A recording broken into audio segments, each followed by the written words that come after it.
네, 저 참여하고 있는 분들 지금 다 잘 들리십니까? 아, 소리 못 댓글로.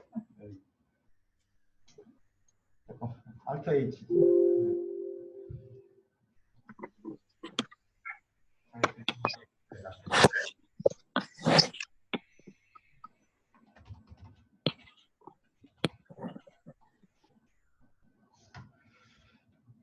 네, 지금 혹시 하시고 싶은 말씀이 있으신 분들은 토론 시간에는 그 말씀을 직접 하실 수 있고요. 지금 토론 시간 전까지는 이 대화창에서 Alt 키 더하기 H를 누르시면 대화창이 뜹니다. 거기 하시는 말씀들도 다 기록을 할 수 있으니까 말씀을 부탁드립니다. 네, 시간이 됐으니까 이제 시작을 하도록 하겠습니다. 오늘 그 제20차 시민정책 포럼 코로나19 기후변화 그린 뉴딜 주제로 기후변화행동연구소와 기후변화 청년모임 빅웨이브 공동 주최로 또 시민정책 포럼 주관으로 오늘 7시부터 9시까지 발제와 토론을 하도록 하겠습니다.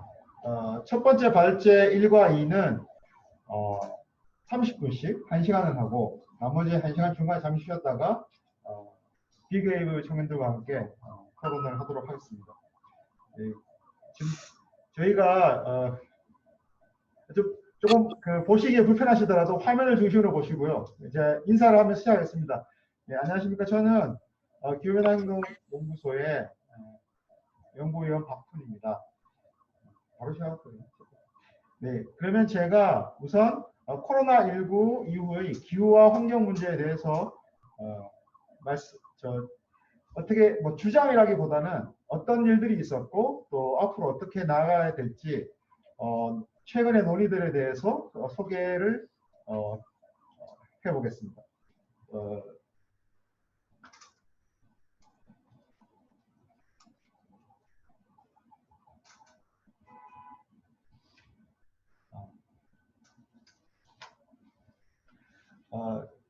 부제로는 세 가지 갈림길에서 시민이 할 일은 이라는 제목을 잡아서 봤습니다.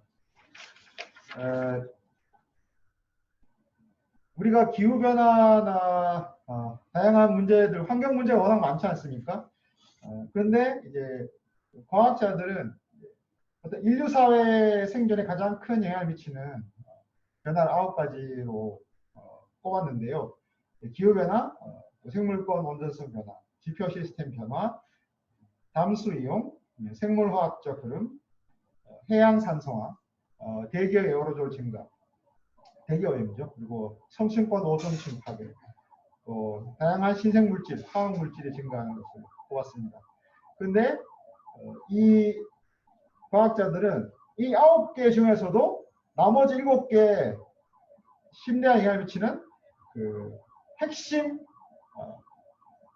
인자가 2개, 기후변화와 생물권 원전성 변화다. 그래서 좀 과학자 사회에서는 2가지가 모든 환경 문제 중에서 가장 중요하다. 이렇게 지금 평가를 하고 있습니다.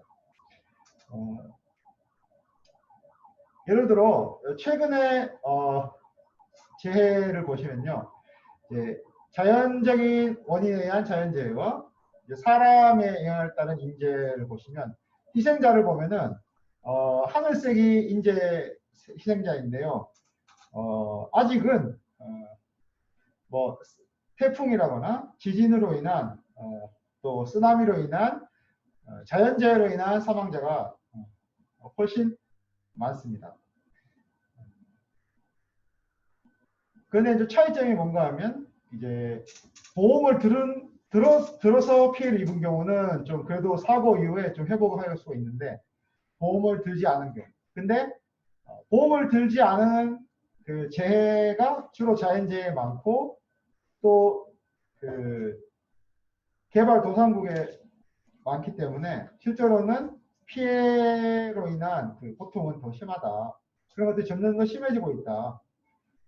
그래서 이번에 코로나19로 인한 전 세계적인 그 재난을 어떤 이제 재보험 회사에서 평가를 하기로는 우리가 지금 엄청나게 큰 피해를 입고 있다고 하지만 보험을 들어놓은 어떤 그 부문의 지금 피해액은 아직 500억 달러 정도입니다. 그래서 아직은 뭐 허리케인 하비나 카트리나처럼 1,400억, 1,300억 달러 또는 동일본 대지진 다른 한 600억 달러 이 정도에 비하면 그렇게 아직은 금전적으로는 아직은 그렇게 그래서 금전적으로 보아도 보험금 청구 예상액을 보면 이 가장 밑에 있는 이 날씨에 따른 어떤 그 주로 기후 변화에 따른 것인데요. 그래서 그 피해가 점점 커지고 있고 아직은 코로나보다는 기상과 기후 변화라는 것이 훨씬 더 크다 그런 것들을 볼 수가 있습니다. 예, 환경오염으로 인한 연간 사망자를 보시면은 이거는 이제 희생자 수입니다. 지금 우리나라 코로나 희생자가 한 400명 되는데 이 환경오염을 평가를 했을 때 예, 물론 뭐 다른 나라 있지만 G10과 북한까지 합쳤을 때는 이제 인도나 중국은 대기오염이 심하고 또 작업장 오염이 심하기 때문에 상당히 뭐 100만 명, 200만 명 수준으로 사망을 합니다. 그리고 상대적으로 우리나라 적긴 하지만 우리나라도 뭐 2만 명. 그래서 제가 뭐 이런 것들을 보여드린 이유는 기상 그 코로나도 중요하지만 생각보다 우리가 모르는 사이에 많은 희생자들이 생기고 있다.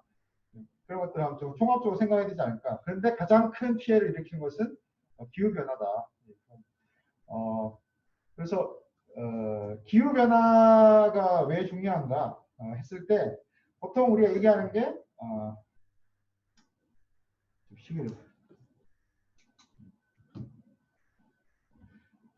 2도씨 산업화 이전 기후 대비 온난화를 전 세계 평균 기온 상승을 2도씨 또는 1.5도씨 이내로 억제해야 한다고 하는데 이제 그 이유가 이 그래프 이 슬라이드 오른쪽에 있는 현재 한 1도 정도 상승했다고 이 오른쪽 그림의 회색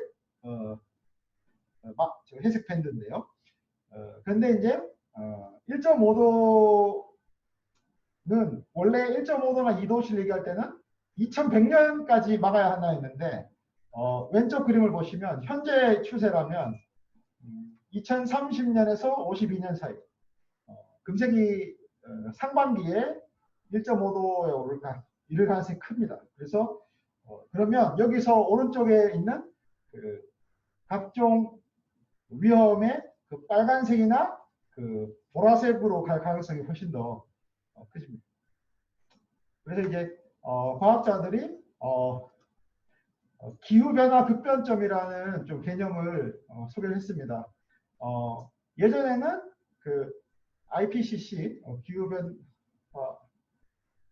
관한 정부관협의체에서 과학자들이 예전에 평가 보고서에서는 이 왼쪽 그림을 보시면은 그 진홍빛이 이제 아주 위험하다는 건데 5도씨 정도는 돼야지 위험하다고 했다가 가장 최근에 작년에 나온 1.5도씨 특별 보고서에서는 1도씨에서 2도씨 사이가 지구온난화 급변점이 일으킬 것이다. 그래서 그러면 어떻게 되느냐? 이 오른쪽 그림에 보시면은 이제 북극과 그린란드 지역에서 이제 얼음이 다 녹으면서 엄청나게 녹으면서 그 해수는 차가워지고 또 그 염류의 순환이 교란을 받으면서 이제 그 영구 동토층이 높고 또 그런 연쇄 작용이 그 대서양과 인도양까지 퍼지면서 마지막에는 남극의 얼음까지 영향을 미치는 이게 그 어떤 촉발점이 온난화 1도와 2도 차이다. 아까 말씀드렸지만 현재 이미 1도가 상승한 상태입니다. 이 기후변화고 아까 말씀드린 그 9가지 중에서 2가지 가장 중요하다고 말씀드렸는데 그 다른 하나인 그 생물권 온전성이라고 하면 보통 저희가 이제 그 생물 다양성을 지표로 삼는데요. 이 다들 아시다시피 도시화가 진행이 되고 또 그 식량 생산을 위해서 계속해서 농지가 증가하다 보니까 왼쪽 그림을 보시면은 이제 계속해서 그 경작지와 도시가 계속 증가하고 있고 또 그에 반해서 밑에 보시면은 이제 살아있는 생물을 뭐 동물을 그 사냥한다거나 뭐 또 나무를 뭐 잘라낸다거나 하는 그 채취량이 계속 증가하고 있습니다. 그래서 오른쪽 그림 오른쪽 위에 보시면은 이제 대부분의 그 동물 멸종 속도가 최근 들어서 아주 빨라지고 있고 또 오른쪽 밑에는 더 상대적으로 더 많이 위기에 처한 종들이 있고 전 세계적으로는 과학자들이 약 810만 종의 생물이 있다고 보는데 그중에 100만 종이 위기에 처해 있다. 멸종 위기에 처해 있다. 얘기를 하고 있습니다. 그래서 생물 다양성과 또 생태계가 우리에게 주는 이제 혜택이나 또 가끔씩 피해도 있는데 그래서 자연의 인간에 대한 기여를 최근에 이제 그 NCP라고 지금 과학자들이 이름을 붙였는데 이 오른쪽 지금 잘 안 보시겠지만 이제 결론적으로 말씀드리면 그 NCP 3가지가 있습니다. 물질적인 거, 비물질적인 거, 그리고 또 조절인데 물질적인 NCP 위에 모든 것들이 지금 감소하거나 악화하고 있습니다. 근데 물질적인 NCP가 증가하는 것은 좋아지고 있는 게 아니라 이 오른쪽에 11, 12, 13, 14번인데요. 에너지를 생산하고 식량과 사료를 생산하고 자연에서 물질을 결국은 다 자연을 개발하고 착취하는 거죠. 그래서 그런 것들은 증가하고 있다. 지금 현재는 자연이 우리를 쉬고 있지만 이게 얼마나 어려울 것인가. 그래서 그러면은 앞으로 어떻게 될 것인가 했을 때 이제 이런 생물 다양성에 가장 큰 영향을 미치는 것들이 이제 나오는데 왼쪽 그림이 이제 뭐 기후 변화나 또 착취, 또 뭐 외래 동식물, 또 토지 이용, 또 오염이 있는데 현재는 이렇게 다양한 영향을 미치지만 오른쪽 위를 보시면은 가장 앞으로 미래에 가장 큰 영향을 미치는 것은 다름이 아니라 기후 변화이다. 기후 변화에 따라서 이런 생물 다양성은 급속히 감소할 것이라고 봅니다.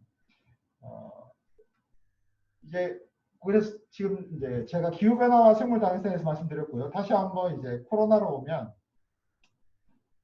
다들 아시다시피 코로나19를 통해서 상당히 이제 통행이 제한되고 활동이 줄어들지 않습니까? 그래서 대기 오염 수준이 완화했다. 그래서 이제 이 인공위성 사진 비슷한 것들이 많이 인터넷에 관심을 받았는데요. 그래서 보시면은 그 우한 작년 3월과 올해 3월 기준으로 우한은 이산화질소 그 미세먼지의 전구 물질로서 발생량이 많이 줄었다는 것을 색깔이 바뀐 걸 아실 수 있습니다. 그런데 서울도 조금 줄긴 했죠. 그런데 그렇게까지 줄진 않았고요. 이걸 보시면 이제 우리나라 통계로 봤을 때는 여기 1월부터 4월까지 작년과 비교한 겁니다. 보시면은 초미세먼지는 2월까지, 그러니까 여러분 아시겠지만 유명한 그 환자들이 있습니다. 31번 확진자가 나온 게 2월 18일이고요. 그리고 최근에 유명한 분은 그 용인 66번 확진자. 그분이 5월 6일인가? 5월 6일에 나왔어요. 그래서 그게 약간 좀 변곡점을 그 두 분이 나오는데, 근데 2월 18일이니까 거의 2월 중순까지는 우리나라가 큰 영향 안 받았거든요. 그랬을 때는 보시다시피 초미세먼지는 작년과 큰 차이가 없습니다. 그런데 미세먼지는 그래도 줄었죠. 또 왼쪽에 보시면은 이산화질소는 1월, 2월이 큰 차이가 없습니다. 그런데 오른쪽에 이산화황은 상당히 많이 벌써 1월부터 줄었죠. 그 이유가 이산화황의 우리나라의 그 발생량의 대부분은 석탄 연소에서 나옵니다. 그래서 가장 많이 쓰는 유연탄 연소에서 미세먼지가 나오는데 그 기원을 따졌을 때 64%, 거의 3분의 2가 그 황산화물입니다. 그리고 그러면은 왜 왼쪽 이산화질소를 많이 안 줄었다가 3월, 4월에야 줄었느냐? 이산화질소는 그 경유가 디젤이 미세먼지 기온을 따졌을 때 72%가 우리나라 경우는 이산화질소. 그래서 3월, 4월 준 거는 이제 자동차 그 통량이나 화물차 운동이 줄었기 때문에 3월, 4월은 그 코로나 영향이 크고 1, 2월까지는 그 우리 그 국가기후환경회의가 정부에서 했던 그 미세먼지 계절 관리제 작년 12월부터 올해 3월까지 했던 그게 영향. 그래서 이제 정부에서도 얼마 전에 분석을 해서 냈는데요. 이제 미세먼지 이건 미세먼지 계절 관리. 아무튼 여기서도 줄긴 줄었는데 어떻게 보면 가장 많이 준 거는 기상행위예요. 그러니까 바람이 많이 불었다는 얘기죠. 그렇긴 한데 그래서 실제로는 정책의 효과는 18%밖에 안 됐어요. 그래서 안 한 것보다 낫겠죠. 그런 차이가 있습니다. 그래서 이제 국내적으로는 그렇고요. 전 세계적으로는 이 코로나 바이러스가 퍼지면서 지금 국제에너지기구에서는 2020년에 작년보다 이산화탄소가 8% 정도 덜 배출될 것이다. 이게 참 놀라운 변화인데요. 이게 뭐 원인은 좋은 게 아니지만 불과 몇 달 전에 유엔에서 우리나라 전 세계가 파리 협정에서 목표로 하는 1.5도씨 온난화로 억제를 하려면은 온실가스를 연간 매년 7.6% 감축을 10년 동안 해야 된다 했습니다. 그래서 그때 사람들이 말도 안 되는 소리 하지 말라. 근데 올해는 지금 온실가스의 70% 정도를 차지하는 이산화탄소가 실제로 8% 감소할 것으로 그래서 어떻게 보면 이런 것이 좋지 않은 이유에서긴 하지만 좀 사람이 할 수 없는 어떤 변화 일으켰기 때문에 이것에서 어떤 좀 기회를 얻어야 하지 않는가 생각하고 있고요. 또 이제 에너지 원별로 보면 우리가 어떤 변화를 볼 수 있냐 하면은 일단 아시겠지만 모든 산업에서 산출액이 감소하고 있죠. 모든 산업. 유일하게 증가한 건 이 그래프를 보시면은 의료 산업이에요. 왜냐하면 이제 의료는 지금 다들 치료를 해야 되니까. 근데 여기 아마 배포해 드린 그림은 없을 텐데 여기는 별표가 있는데요. 역사상 가장 산출액 감소폭이 큰 달이다. 지난 4월이 산업별 전 세계 산업의 감소액이 전달에 비해서 가장 감소액이 컸던 달입니다. 그리고 이렇게 아무튼 산업은 다 감소했고요. 오른쪽 보시면은 이제 그런데 다들 뭐 감소했을 거 생각하지만 실제로 증가한 게 있어요. 이제 온라인으로 음악을 듣는다거나 영화를 본다거나 또 게임을 하는. 그러니까 다들 집에 있으면 심심하다 뭐 여러 가지 있겠죠. 그래서 그러다 보니 이 모든 것들을 가능하게 하는 것은 전기 다른 것. 그래서 전기가 상당히 점점 더 중요하게 변하고 있다는 것이고요. 그래서 제가 한번 지난 한 2개월 반 정도 요일별 시간대별 평균 전력 수요를 봤는데요. 전력 거래소에서 실제 발생 전날 이제 전력 수요를 예측한 시간대별로 제가 한 걸 2019년과 같은 요일로 해가지고 비교를 해봤는데 이제 아침 9시부터 오후 6시까지 보통 우리가 근무 시간이라고 하는 또 직장에서 작업 시간이라고 하는 상당히 많이 다 감소했습니다. 전국적으로 한 3기가와트에서 한 6기가와트 정도 전력 수요가 감소를. 그러면 이제 말하자면은 원자력 발전소 3개에서 6개가 필요가 없어진 그런 변화가 있는 거죠. 주중에는. 상대적으로 주말에 토요일이나 일요일은 감소폭이 좀 줄었어요. 왜냐하면은 집에서는 좀 그래도 나름대로 다들 모여가지고 뭘 하시니까 그런 차이가 있어서 아무래도 집에서 계속하고 그것을 가능하게 하는 것은 전기다. 그래서 전기를 어떻게 생산하느냐 그런 것도 또 상대적으로 중요해졌다고 볼 수 있겠습니다. 이것도 다른 측면에서 이거 뭐 유명한 데이터인데요. 이제 구글에서 안드로이드 스마트폰을 사용하는 분들의 활동량을 한국에 대해서 집계한 걸 제가 이제 정리를 해봤습니다. 그랬을 때는 아무래도 여러분 아시겠지만 답답하니까 공원이나 좀 산책을 많이 나가셨어요. 그래서 그쪽은 많이 증가했고 이 빨간색 선 식당이나 사람들 많이 모이는 곳은 많이 줄었었어요. 3월달 이때는. 또 대중교통, 아무 주택은 덜하니까 대중교통 사용자가 많이 줄어들었고 일터로 가는 것도 줄었고 대신 주거지, 그 하늘색 선, 주거지에 계시는 분들은 많이 늘었죠. 그러다가 이 그래프 마지막에 보시면은 이게 5월 7일까지 그래프인데요. 마지막 한 열흘 정도 보면은 거의 예전 수준으로 돌아왔습니다. 여기 5월 7일이니까 그 용인 66번 환자가 5월 6일에 났잖아요. 이거 이후에는 아마 큰 변화가 없지 않을까 싶어요. 근데 아무튼 마지막 열흘 용인 66번 환자 나오기 한 열흘 정도는 평상시에 가까운 활동량을 많이 보였다. 대신 야외로 나가는 것은 계속 늘었어요. 그래서 좀 어떻게 보면 좀 좋은 면도 있지 않나 생각이 드는데.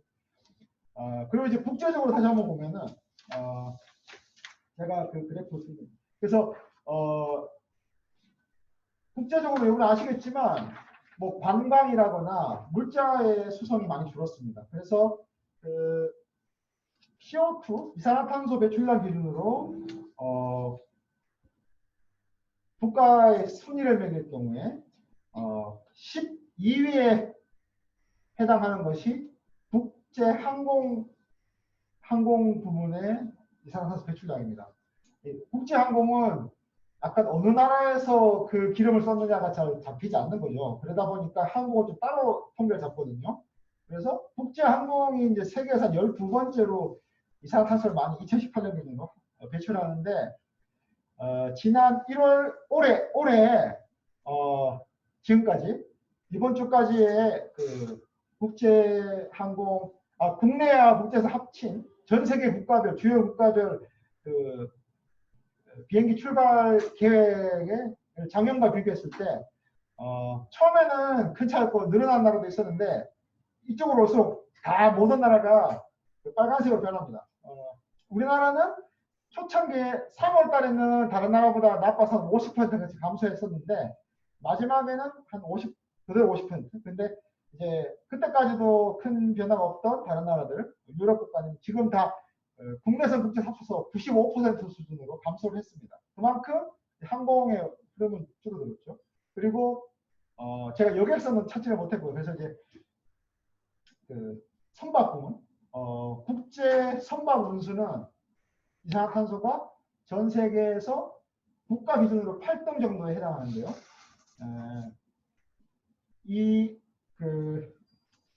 우리가 보통 하는 그 컨테이너선이나 대형 컨테이너선 그 배들이 지금 일을 못하는 배 수가 사상 최고를 찍었고 그 비율도 지금은 한 11%인데 아마 2분기 4, 5, 6월을 통계를 내면 여기에 지금 오른쪽 그 끝에 있는 그 주황색 뾰족이 튀어나온 것이니까 아마 가장 많은 배들이 그냥 항구에 정박해 있게 될 것이다. 그만큼 이제 국제적으로는 그러면 이런 것들이 우리에게 어떤 영향을 미칠 것인가?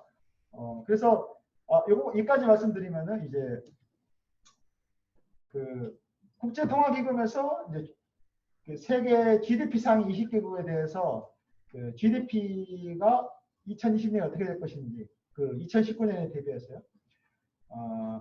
대부분의 나라가 상당히 많이 한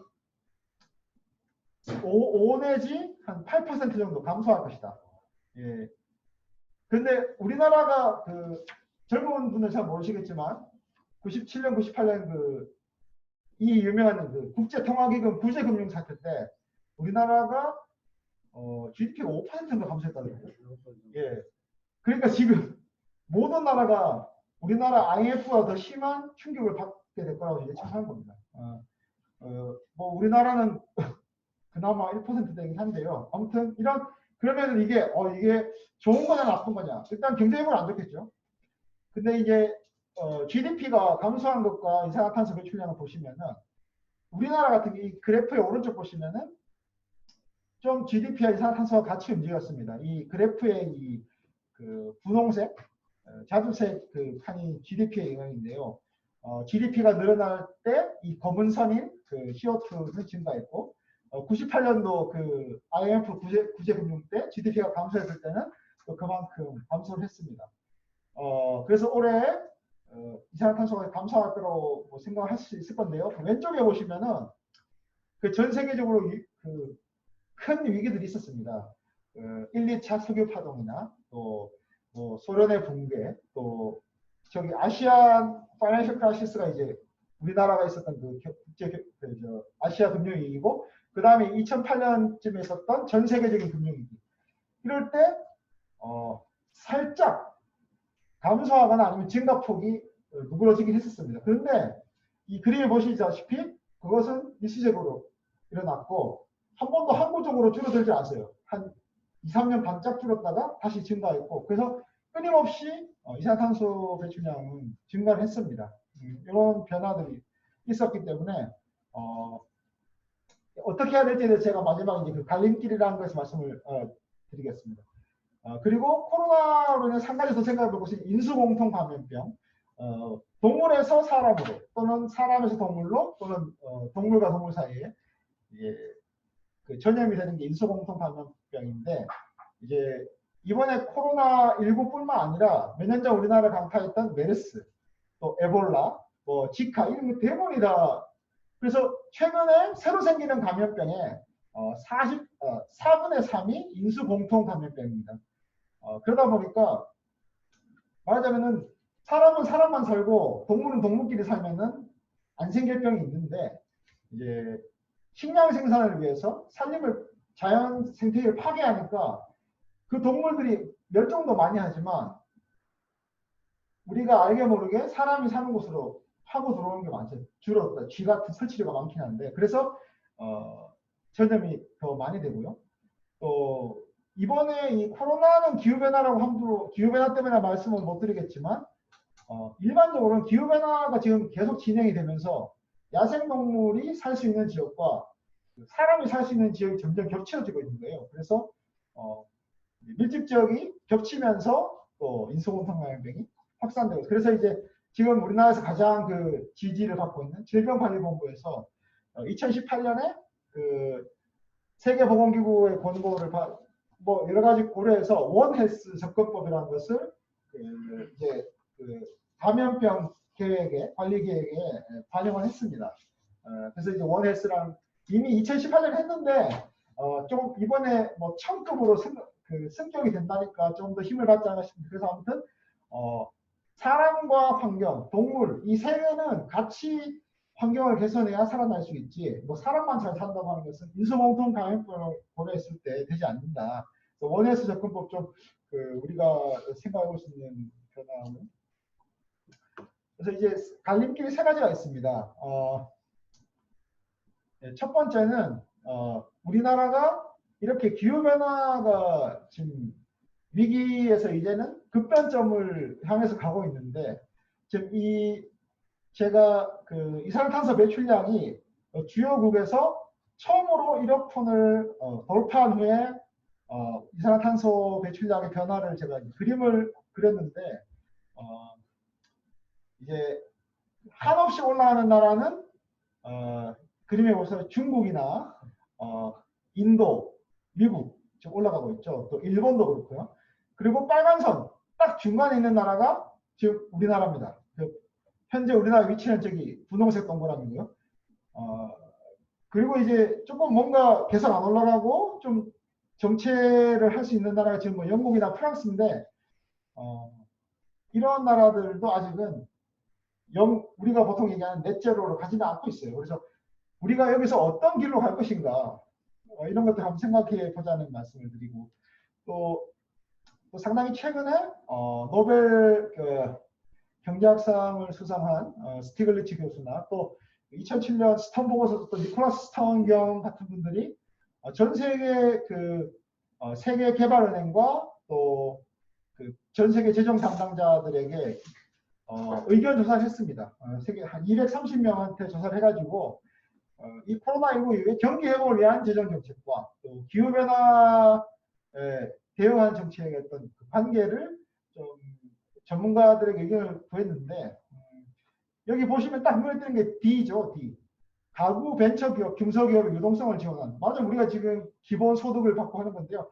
이게 경제 회복에는 가장 빠른 도움을 줍니다. 그런데 이제 그 기후 변화 대응에는 음의 영향을 주는 거죠. 그래서 우리가 이런 그 변화에 대해서 좀 고려를 하면서 경제를 회복시키는 것과 또 기후 변화 대응하는 것들을 좀 정책적으로 좀 효율 어떤 좀그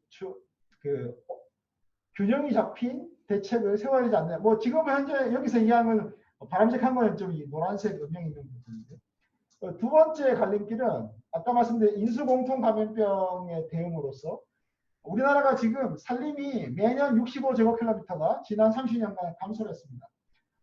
서울이 605제곱킬로미터거든요. 그러니까 서울 전체 면적, 서울의 산림이 아니라 서울 전체 면적만큼의 산림이 9년마다 없어지고 있어요. 우리나라에서. 그래서 이렇게 없어지고 반대로 또 식량 생산을 위한 목장용지라거나 양어장은 반대로 아주 많이 증가를 했습니다. 그러다 보니까 산림에서 살던 뭐 설치를 하거나 야생동물이 갈 곳이 없고 멸종되거나 사람이 사는 곳과 겹쳐지게 되는 것이죠.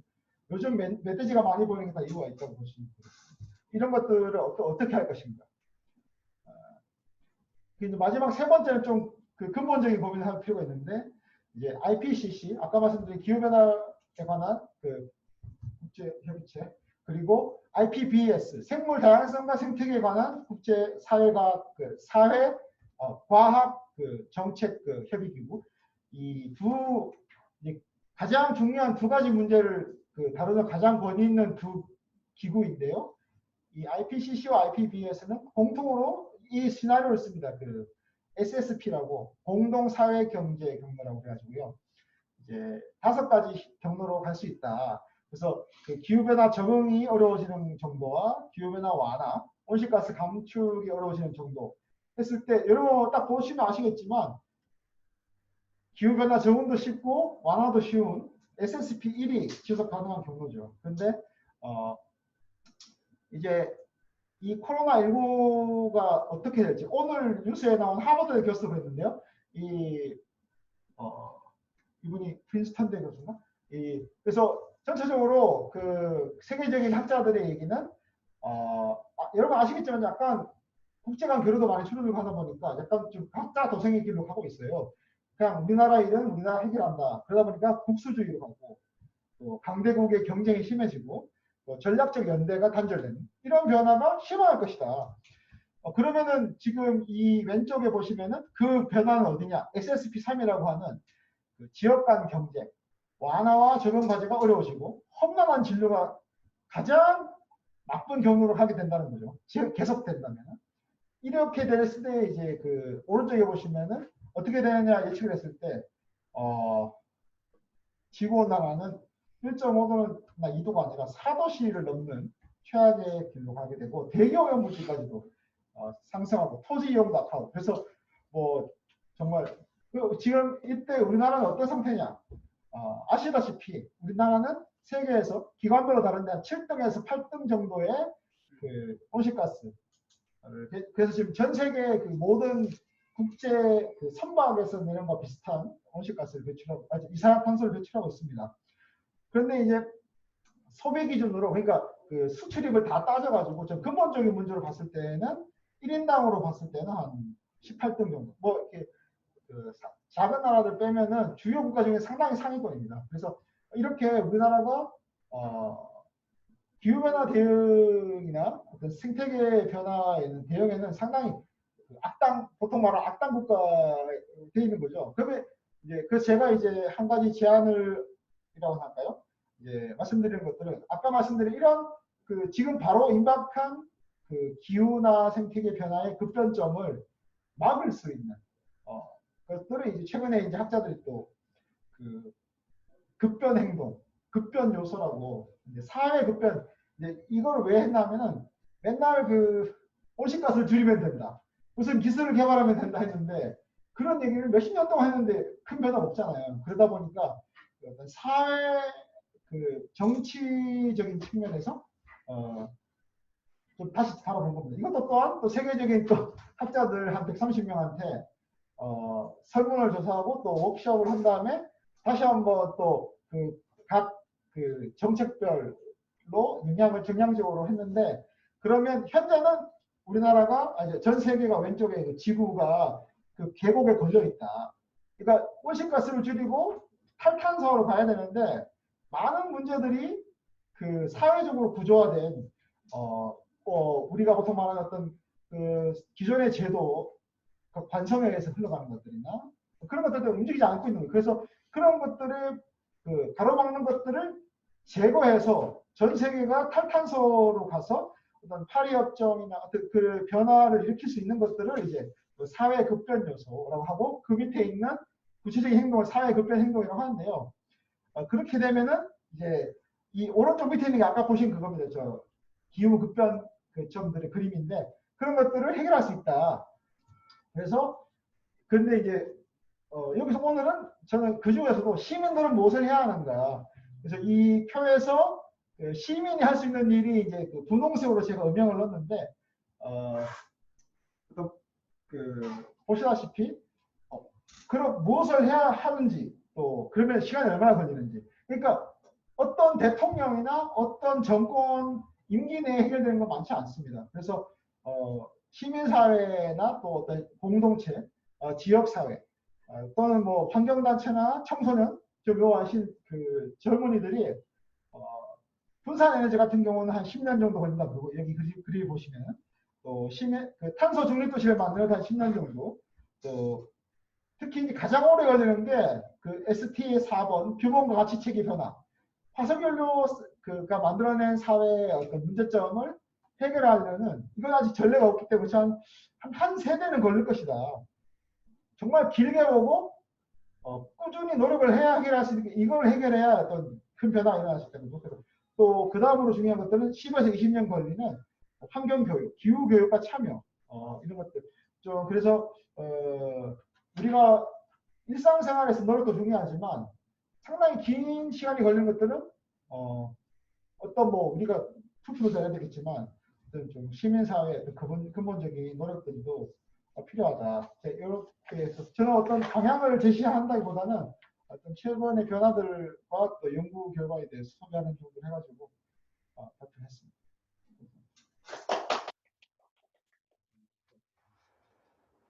저는 지금 코로나가 아닙니다.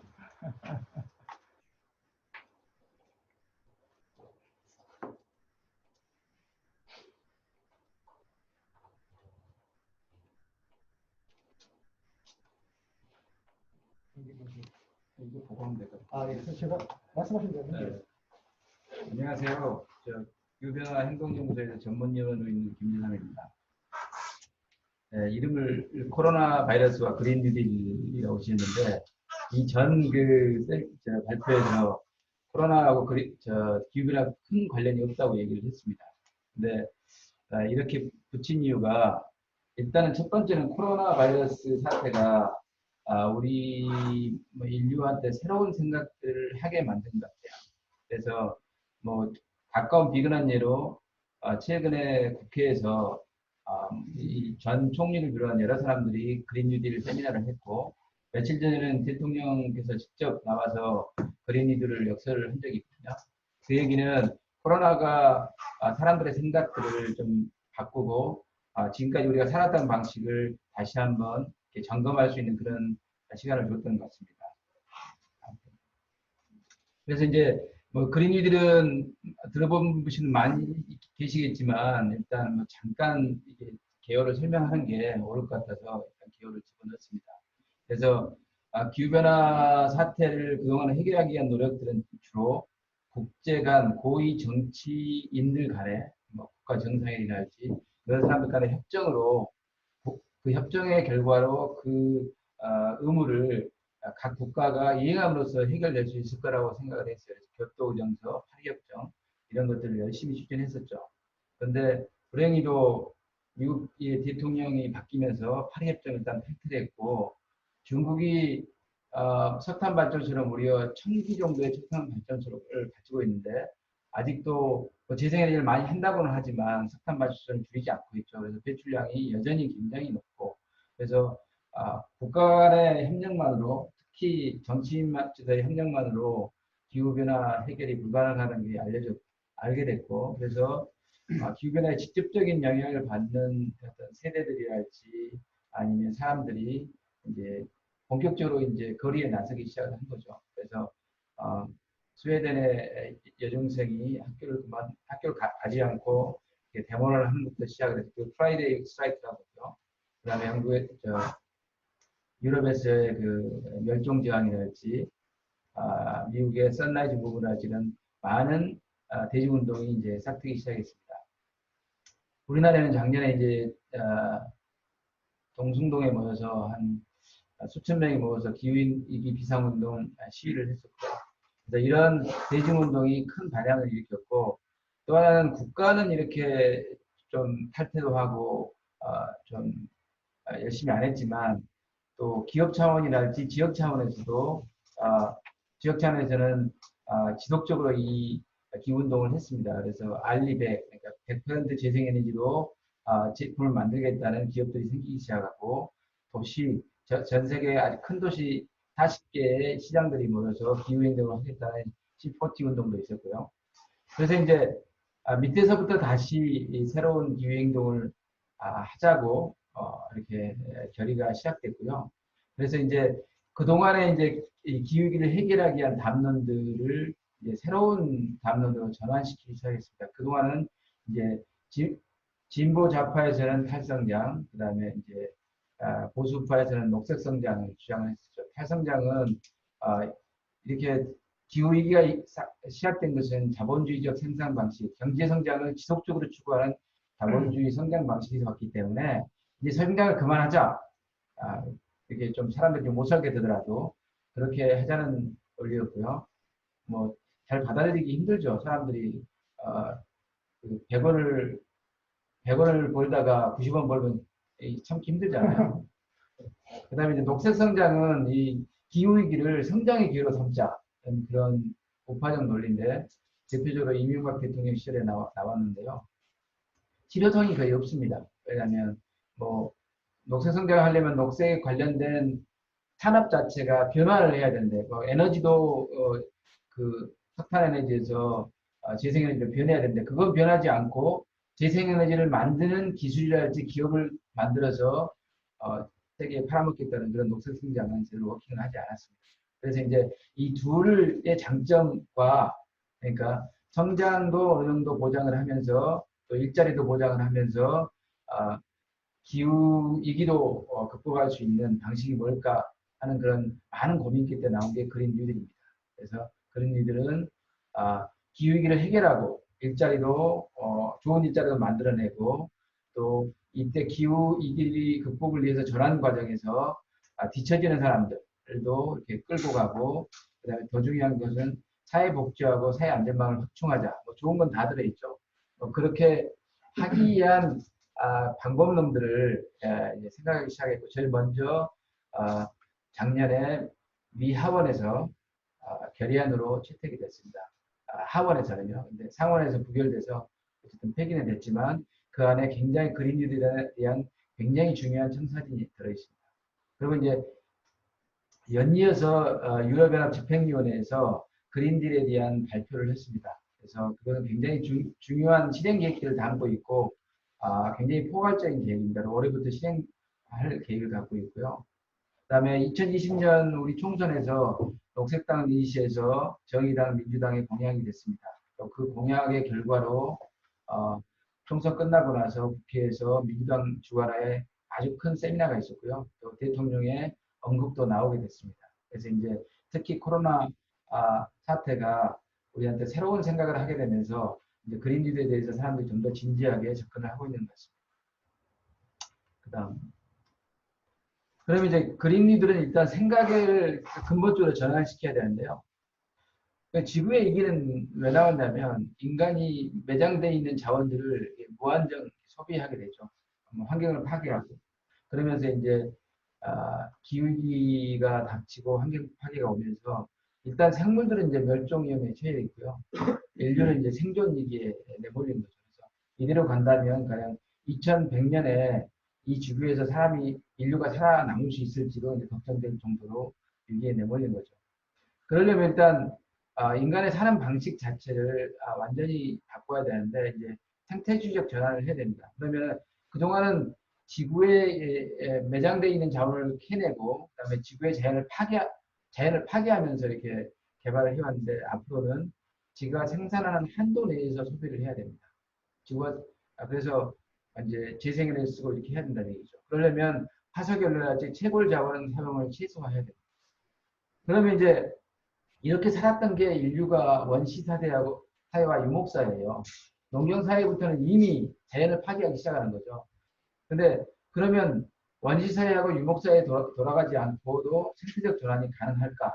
그게 이제 그러면 지금까지 인류가 개발해왔던 과학기술 또 앞으로 과학기술을 총동원한다면 가능하지 않을까? 이렇게 생각하는 그런 담론이 바로 그린 뉴딜입니다.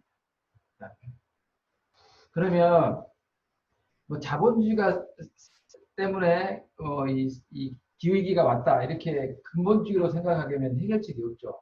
근데 이제 특히 이 온실가스가 많이 배출되기 시작한 게 이 세계화가 시작되면서 본격적인 세계화는 중국의 경제성장과 함께하는데요. 1990년인데 그 전에 이제 실험이 돼 있었죠. 특히 한국과 대만을 상대로 해서 그래서 미국이 자본을 대고 일본이 중간재하고 자본재를 대고 미국이 일본에 기술을 줘서 한국에서 생산한 소비품을 미국에 팔아서 이렇게 이제 돌아가는 시스템인데 미국은 이제 세계 패권을 질 수가 있고 한국 대만은 급속한 경제 성장을 할 수 있고 일본은 고도 산업 사이로 변형된 겁니다.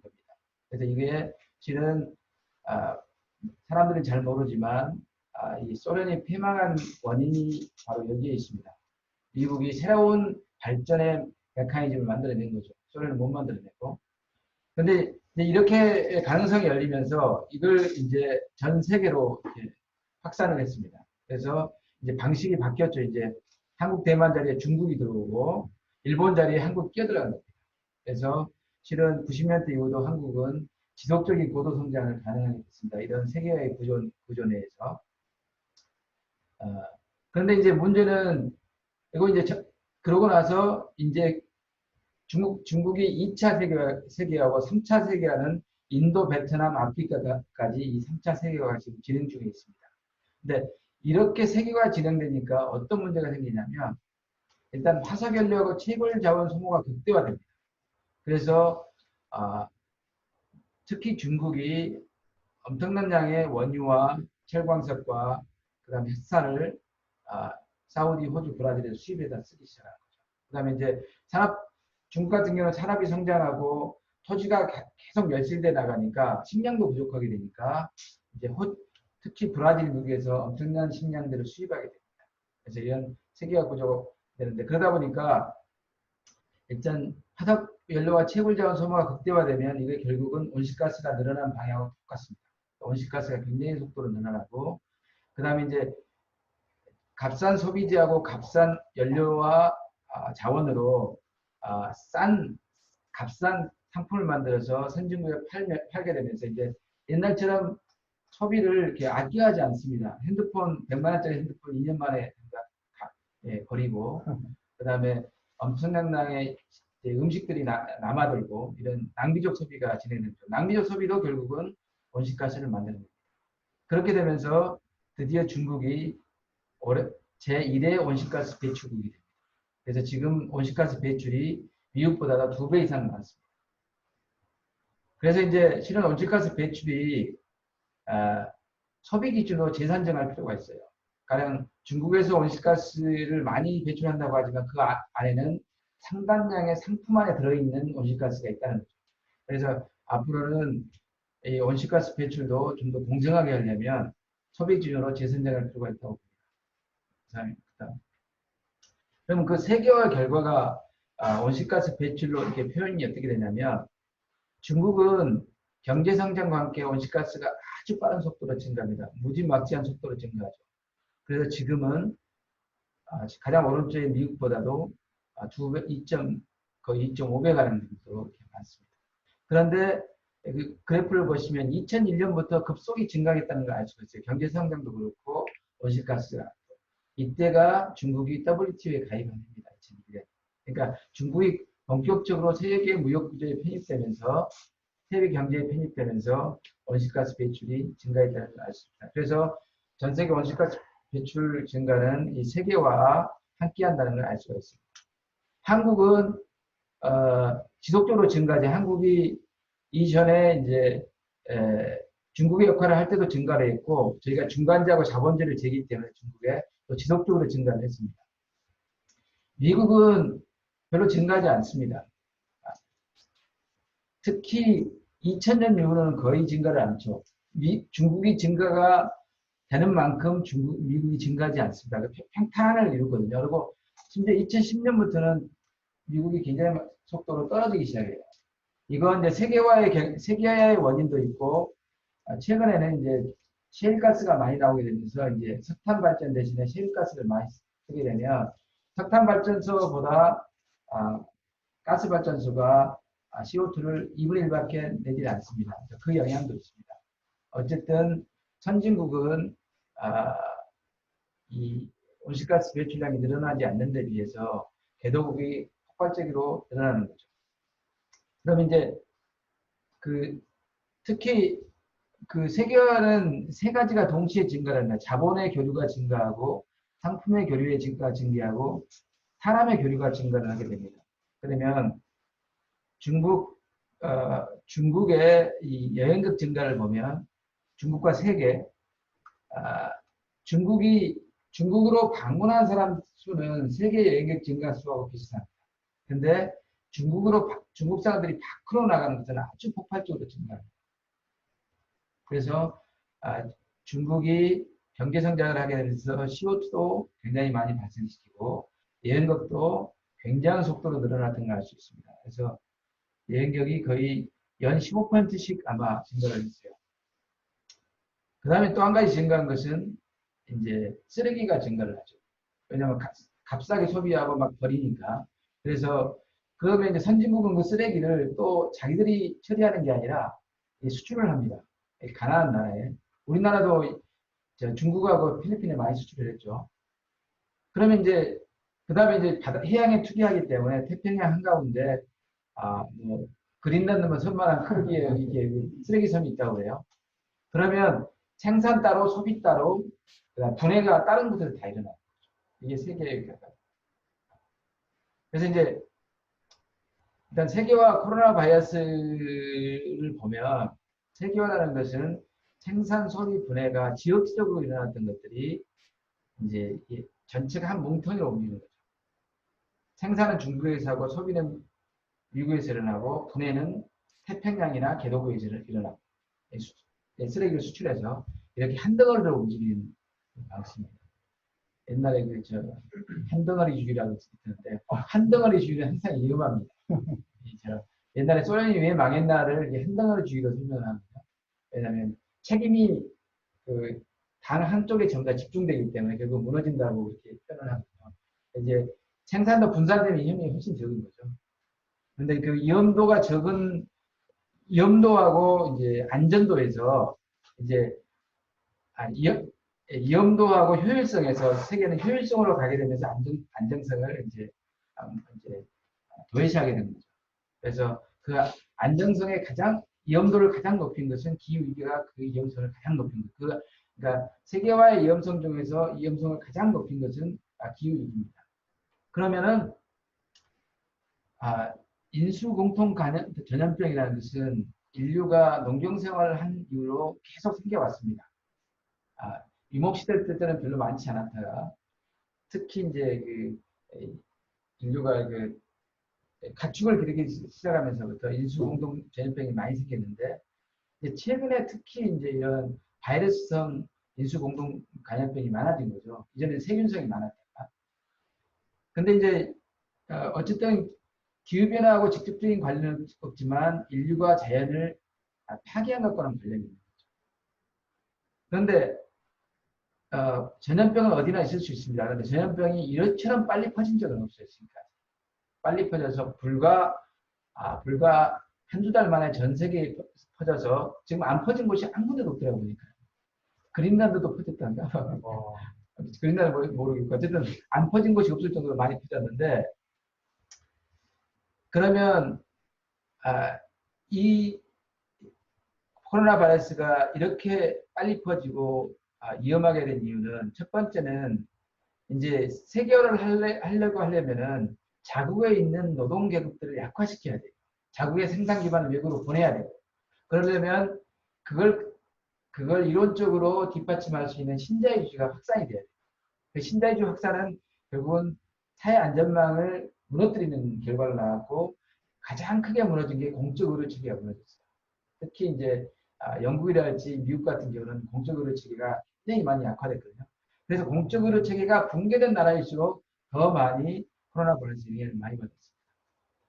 그 다음에 여행객이 급증을 했죠. 특히 중국의 여행객이 워낙에 급증을 했기 때문에 중국에서 발생하는 순간 전 세계에서 발생했다고 보시면 됩니다. 그 정도로 빠른 전파 속도를 보였고요.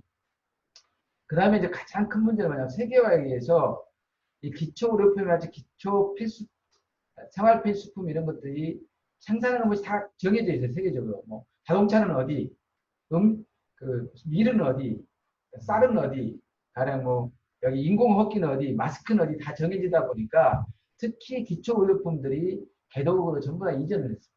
인공호흡기, 마스크, 면봉, 보호기 전부 다. 근데 이제 이걸 가장 많이 생산했던 것이 중국이었어요. 근데 중국에서 갑자기 코로나 바이러스가 먼저 터지니까 수출 중지를 되고 있어요. 그러면서 이제 문제가 더 터졌고 선진국에서는 이걸 생산하기 위한 기반 자체가 존재하지 않습니다. 우리 같은 경우는 생산 기반이 존재했기 때문에 빠른 속도로 램프업을 할 수가 있었거든요. 프로덕션 양을 늘릴 수가 있었는데 미국 같은 경우는 이런 N95랄지 이런 의료용 마스크를 생산하는 기반이 거의 없으니까 지금도 빠른 속도로 올리지 못하고 있어요. 그러니까 처음 마스크는 뭐 집에서 재봉치로 하면 되니까 올라가지만 그래서 이제 코로나 바이러스를 확산을 빠른 속도를 막는 가장 중요한 것은 마스크를 전 인구가 80% 이상을 쓰는 게 가장 좋다고 해요. 근데 이제 유럽이나 미국 같은 경우 정치가들이 초기에 마스크 권장을 못했던 이유가 마스크가 없기 때문에 권장을 못한 거예요. 그 다음에 그걸 권장을 해보면 의료용 마스크를 일반인이 다 쓰고 다니기 때문에 의료진이 마스크를 쓸 수가 없어서 마스크 권장을 못했던 거예요. 그래서 마스크를 생산할 수 있는 나라들은 권장을 했습니다.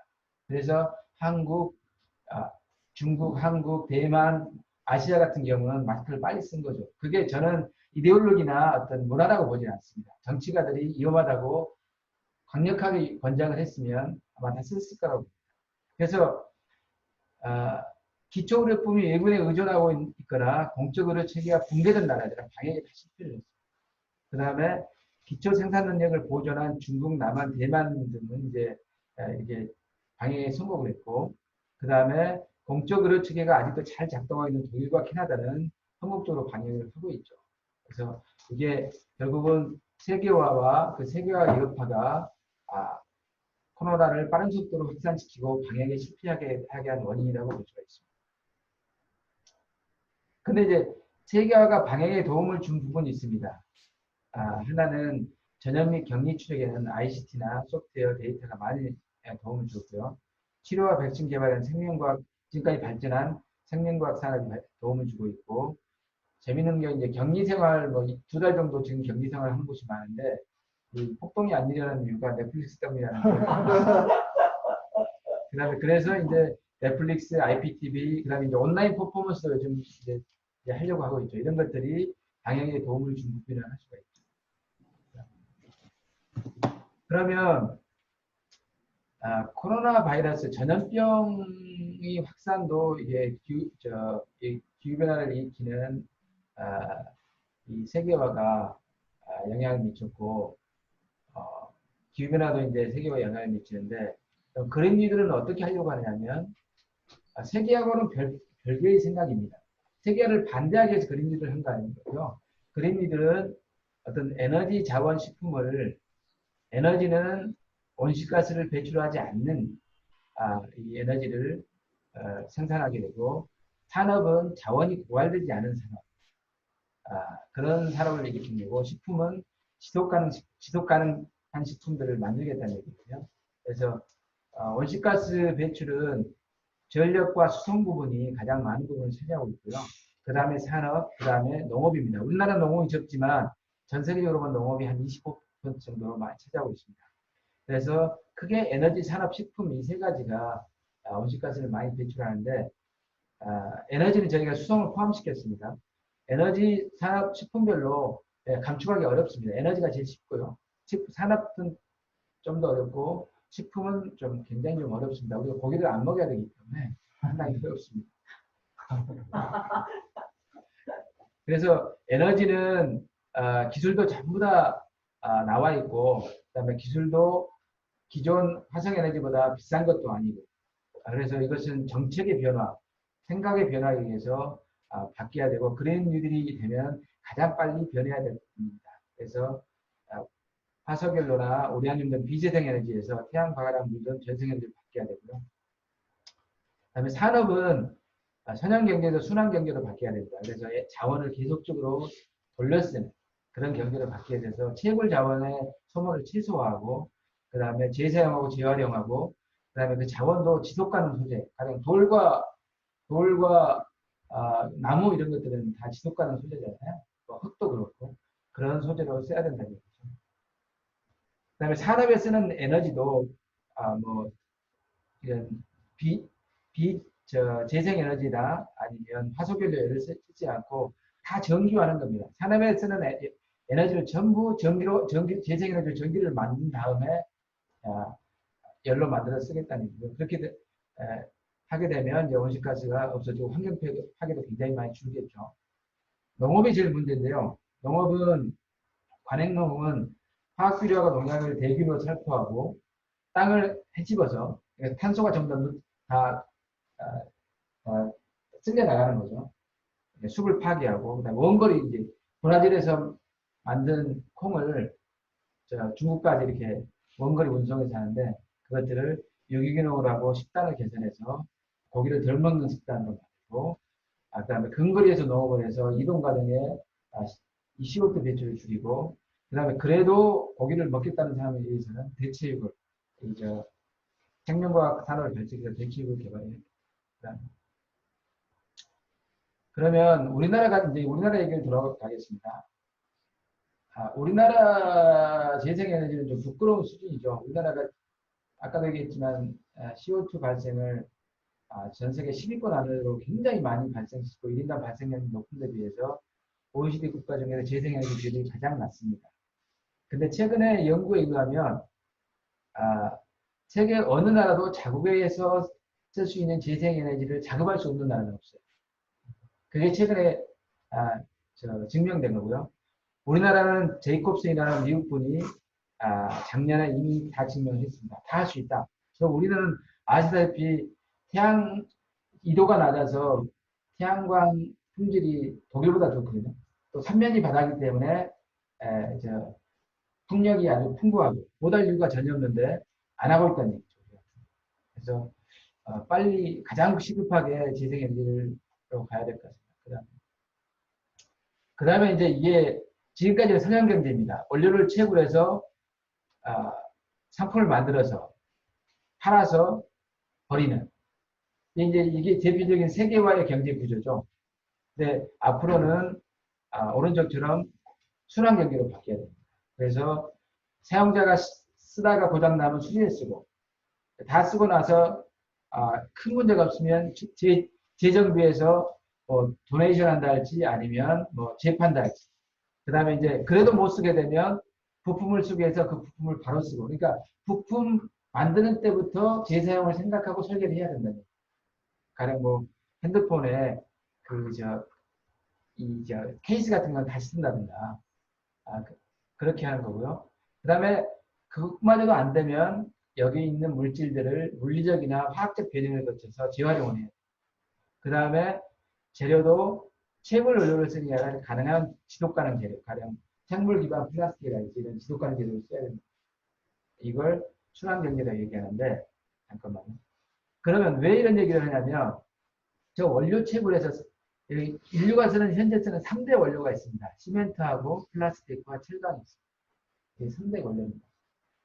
이 3대 원료가 CO2를 가장 산업 부문에서 가장 많이 배출하는데 우리나라는 전체 CO2 온실가스 배출량의 절반을 산업에서 하는데 그 절반에서 75%를 이 3대 산업에서 배출합니다.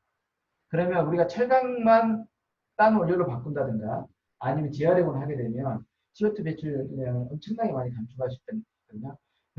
그래서 이제 이런 이유 때문에 EU의 그린들에서 태양경제에 대한 순환경제에 대해서 엄청나게 많이 그 강조점을 줍니다. 그래서 앞으로는 순환경제가 안 되는 상품은 수입을 안 시키겠다는 거죠. 이렇게 수입이 불가능하다든가 재정비 불가능하다든가 부품 재상이 불가능한 상품들은 수입을 안 하겠습니다. 그러면 자초사상이라는 얘기가 나왔습니다. 가령 재생에너지 가격이 아주 많이 떨어지고 그 다음에 비재생에너지 이렇게 석탄발전소에 탄소세를 매기게 되면 어느 순간부터는 석탄발전소에 발전해봐야 수지가 안 맞기 때문에 문을 닫아야 됩니다. 그러면 가령 그게 2025년부터 석탄발전소가 수지가 안 맞는다. 그러면 그때부터 석탄발전소는 자초자산이 됩니다. 그러니까 아무 시장에서 쓸모없는 자산이 됩니다. 그걸 자초자산이라고. 그러면 산업도 그런 얘기가 요 속에 있어요. 자초산업이고. 가령 철강을 이제 용광로를 돌릴 필요가 없다. 이게 계속 재활용이나 재사용을 해서 그러면 용광로가 있는 제철소는 무용지물인 산업이 되는 거죠. 무용지물인 공장이 되는 거죠. 그 순간 그 산업은 자초산업이 되는 거죠. 그 자초산업에 이기는 사람들이 뭐 발전소, 그러니까 석탄발전소, 원전, 시멘트, 철강, 뭐 석유정제, 플라스틱, 석유화, 내연기관 조사처럼 굉장히 많습니다. 우리나라의 산업의 중추고 또 좋은 일자리를 많이 제공합니다. 그래서 밑에 보시면 생산액의 40%, 부가가치의 30%, 종업원 수가 30%나 여기에 종사하고 있습니다. 그래서 이런 산업들이 이 그린딜이 본격적으로 될 경우는 위기에 봉착하게 되고 우리나라 경제도 따라서 위기에 봉착하게 되겠죠. 그러면 우리나라는 그린딜에서 어떻게 그럼 산업 전략을 써야 되는가? 이런 우리나라의 중추 산업들이 가령 붕괴한다면 우리나라 경제도 붕괴하게 될 텐데 어떻게 할 것인가? 그래서 제가 세 개의 산업 분류를 해봤습니다. 하나는 자초기 산업, 아까 말씀드렸던 자초기 산업, 또 하나는 신산업. 우리가 97년 경제위기 이후에 새로운 산업을 많이 발전시켰어요. 그게 ICT, 소프트웨어, AI, 데이터, 생명과학, 문화산업, 뭐 IT, BT, 뭐 NT 막 이런 게 산업이 있잖아요. 그런 게 이제 신산업이라고 볼 수 있고, 우리나라 자초기 산업은 대체로 동남권에 있습니다. 네, 경남북이랄지 남해안 쪽에 있고요. 신산업은 주로 수도권에 많이 발전해 있죠. 그러면 이제 그린뉴딜과 함께 새로운 산업을 발전시켜야 돼요. 굉장히 많은 새로운 산업들이 있어요. 그러니까 자초기 산업보다 훨씬 큰 새로운 산업들이 있습니다. 이 산업들은 다행히도 전국적으로 다 골고루 분포할 수 있는 산업입니다. 그래서 이 산업이 전환되면 아마 우리나라 국토 균형 발전에 도움이 되리라고 봅니다. 그럼 기본적인 산업 대응 방법은 뭐냐면 우리 산업들이 다 자초가 되고 나서 전환 사업을 발전시키면 우리가 돈도 없고 이미 늦습니다. 그래서 첫 번째는 자초 산업에 이기가 오기 전에 전환 사업을 먼저 발전시켜야 돼요. 돈을 들여서. 그 다음에 지금 신산업이 발전하고 있기 때문에 신산업과 전환산업 간의 시너지를 확보해야 됩니다. 우리 코로나의 위기에 대응할 때 신산업이 많은 좋은 역할들을 했잖아요. 또 신산업들은 세계화가 계속 진전될 수 있는 산업이 세계화가 멈추지 않고 더 확산될 수 있는 산업이거든요. 에너지가 들지 않은 산업이기 때문에.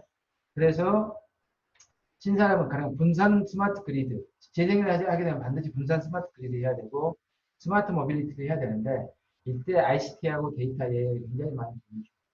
그 다음에 스마트 농업, 대체 이런 것들은 생명과학이 많은 도움을 줍니다. 가장 어려운 게 농업이라고 했잖아요. 농업에서 그린리드를 할 때 가장 중요한 산업이 생명과학 산업. 그것들은 신산업이고 직업들을 발전시켜야 사는 거죠.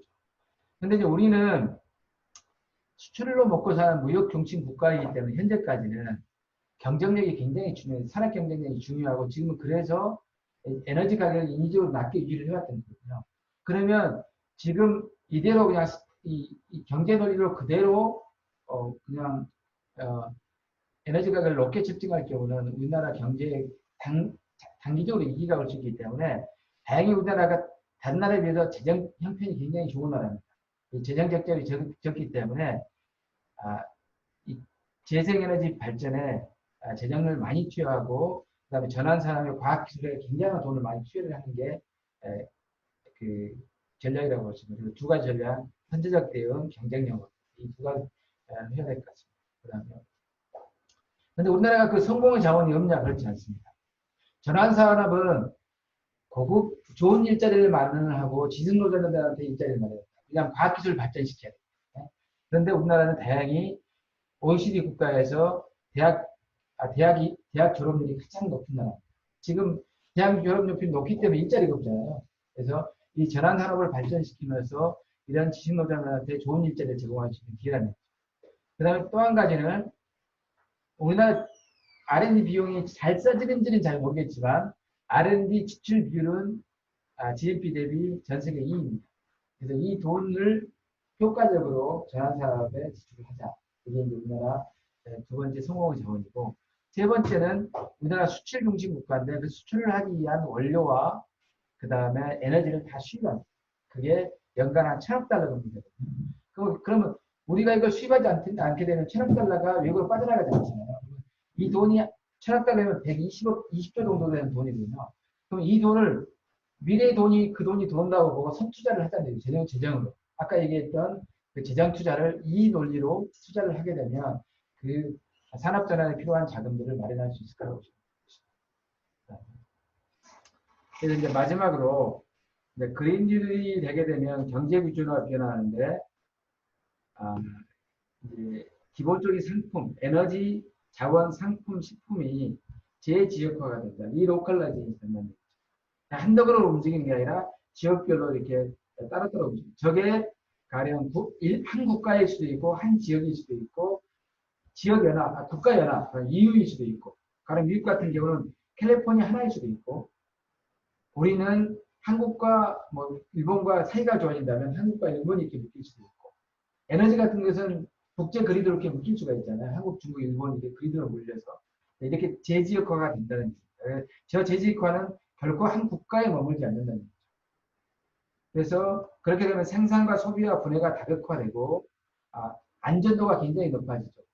안전도는 기후위기를 막을 수가 있고 그 다음에 전염병의 창고를 막을 수가 있습니다. 그 다음에 그런 장점이 있고 그럼 이 규제의 수단, 이렇게 가기 위한 수단이 뭐냐? 유유의 그린딜에 이 수단을 다 마련해놨습니다. 하나는 에너지는 탄소세를 매기게 됩니다. 그래서 재생에너지, 비재생에너지 탄소가 발생하는 만큼 사회적 비용을 거기다 세금이나 매기고 외부에서 탄소를 많이 발생시키는 상품이 들어오면 거기다가 관세를 매겨야 됩니다.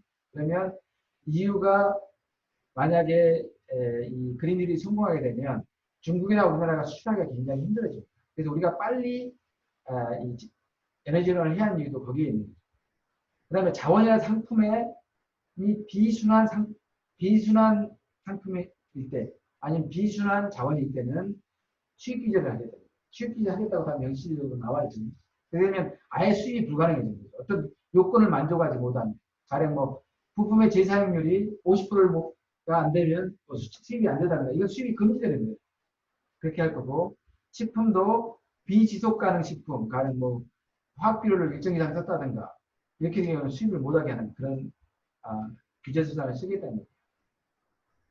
그럼에도 불구하고 세계화가 더 지속될 부분은 이런 그린딜에 도움을 주고 에너지를 많이 사용하지 않는 ICT라든지 소프트웨어, AI, 데이터, 생명과학, 문화상품, 기술거래 이런 부분들은 세계화 지속될 거니까 우리는 그린딜을 위한 전환산업과 세계화 지속 분야, 신산업을 동시에 시너지 있게 발전시켜야 된다 할 수 있고요. 그 다음에 그린딜의 효과는 뭐 총론적으로 보면 일단 감염병을 효율적으로 대처할 수 있습니다. 첫 번째는 지역적 생산과 하기 때문에 아무래도 인적 교류도 좀 줄어들 거고, 그 다음에 이제 공적 의료 체계가 더 완비되기 때문에, 그냥 그린닐이라는 것은 사회 안전망을 획기적인 수준으로 확충한다는 얘기거든요. 그래서 공적 의료 체계가 왔기 때문에 감염병을 효율적으로 대처할 수 있고요. 기후변화에는 해결과 완화책과 그 다음에 이미 기후변화가 일어나면 그걸 어떻게 적응할 것인가 두 가지 측면이 있습니다. 근데 그린뉴딜은 기본적으로 기후변화 해결 완화책이지만 적응에도 도움을 줄 거라고 봅니다. 특히 사회복지 등 사회 안전망 확충으로 해서 사회적 약자의 어떤 기후변화 적응에 도움을 크게 줄 수 있을 거라고 봅니다. 그 다음에 마지막으로는 이렇게 생산과 소비 분해가 재지역화하게 되게 되면 국제 간 갈등 요소가 많이 감소하게 됩니다. 지금 그 2차 대전 이후에 원유를 두고 너무나 많은 싸움이 있었잖아요. 그래서 이제 석유를 사용하지 않게 되면 원유 관련된 이런 그 갈등이 없어지고 식량을 전부 다 자급하게 되면 식량에 관련된 갈등이 없어집니다. 그러면 평화 공존의 시대 되는데 도움이 되지 않을까. 그래서 인류도 평화 공존하고 그들을 통해서 생명과도 공존하는 그러니까 인류가 갖고 있는 이 보편, 그러니까 인권과 민주주의, 그 다음에 이제 평화, 그 다음에 다른 생물과의 공존, 이런 보편성의 향상에 그림들이 도움이 주지 않을까 그렇게 생각합니다. 이상입니다. 말씀 감사합니다.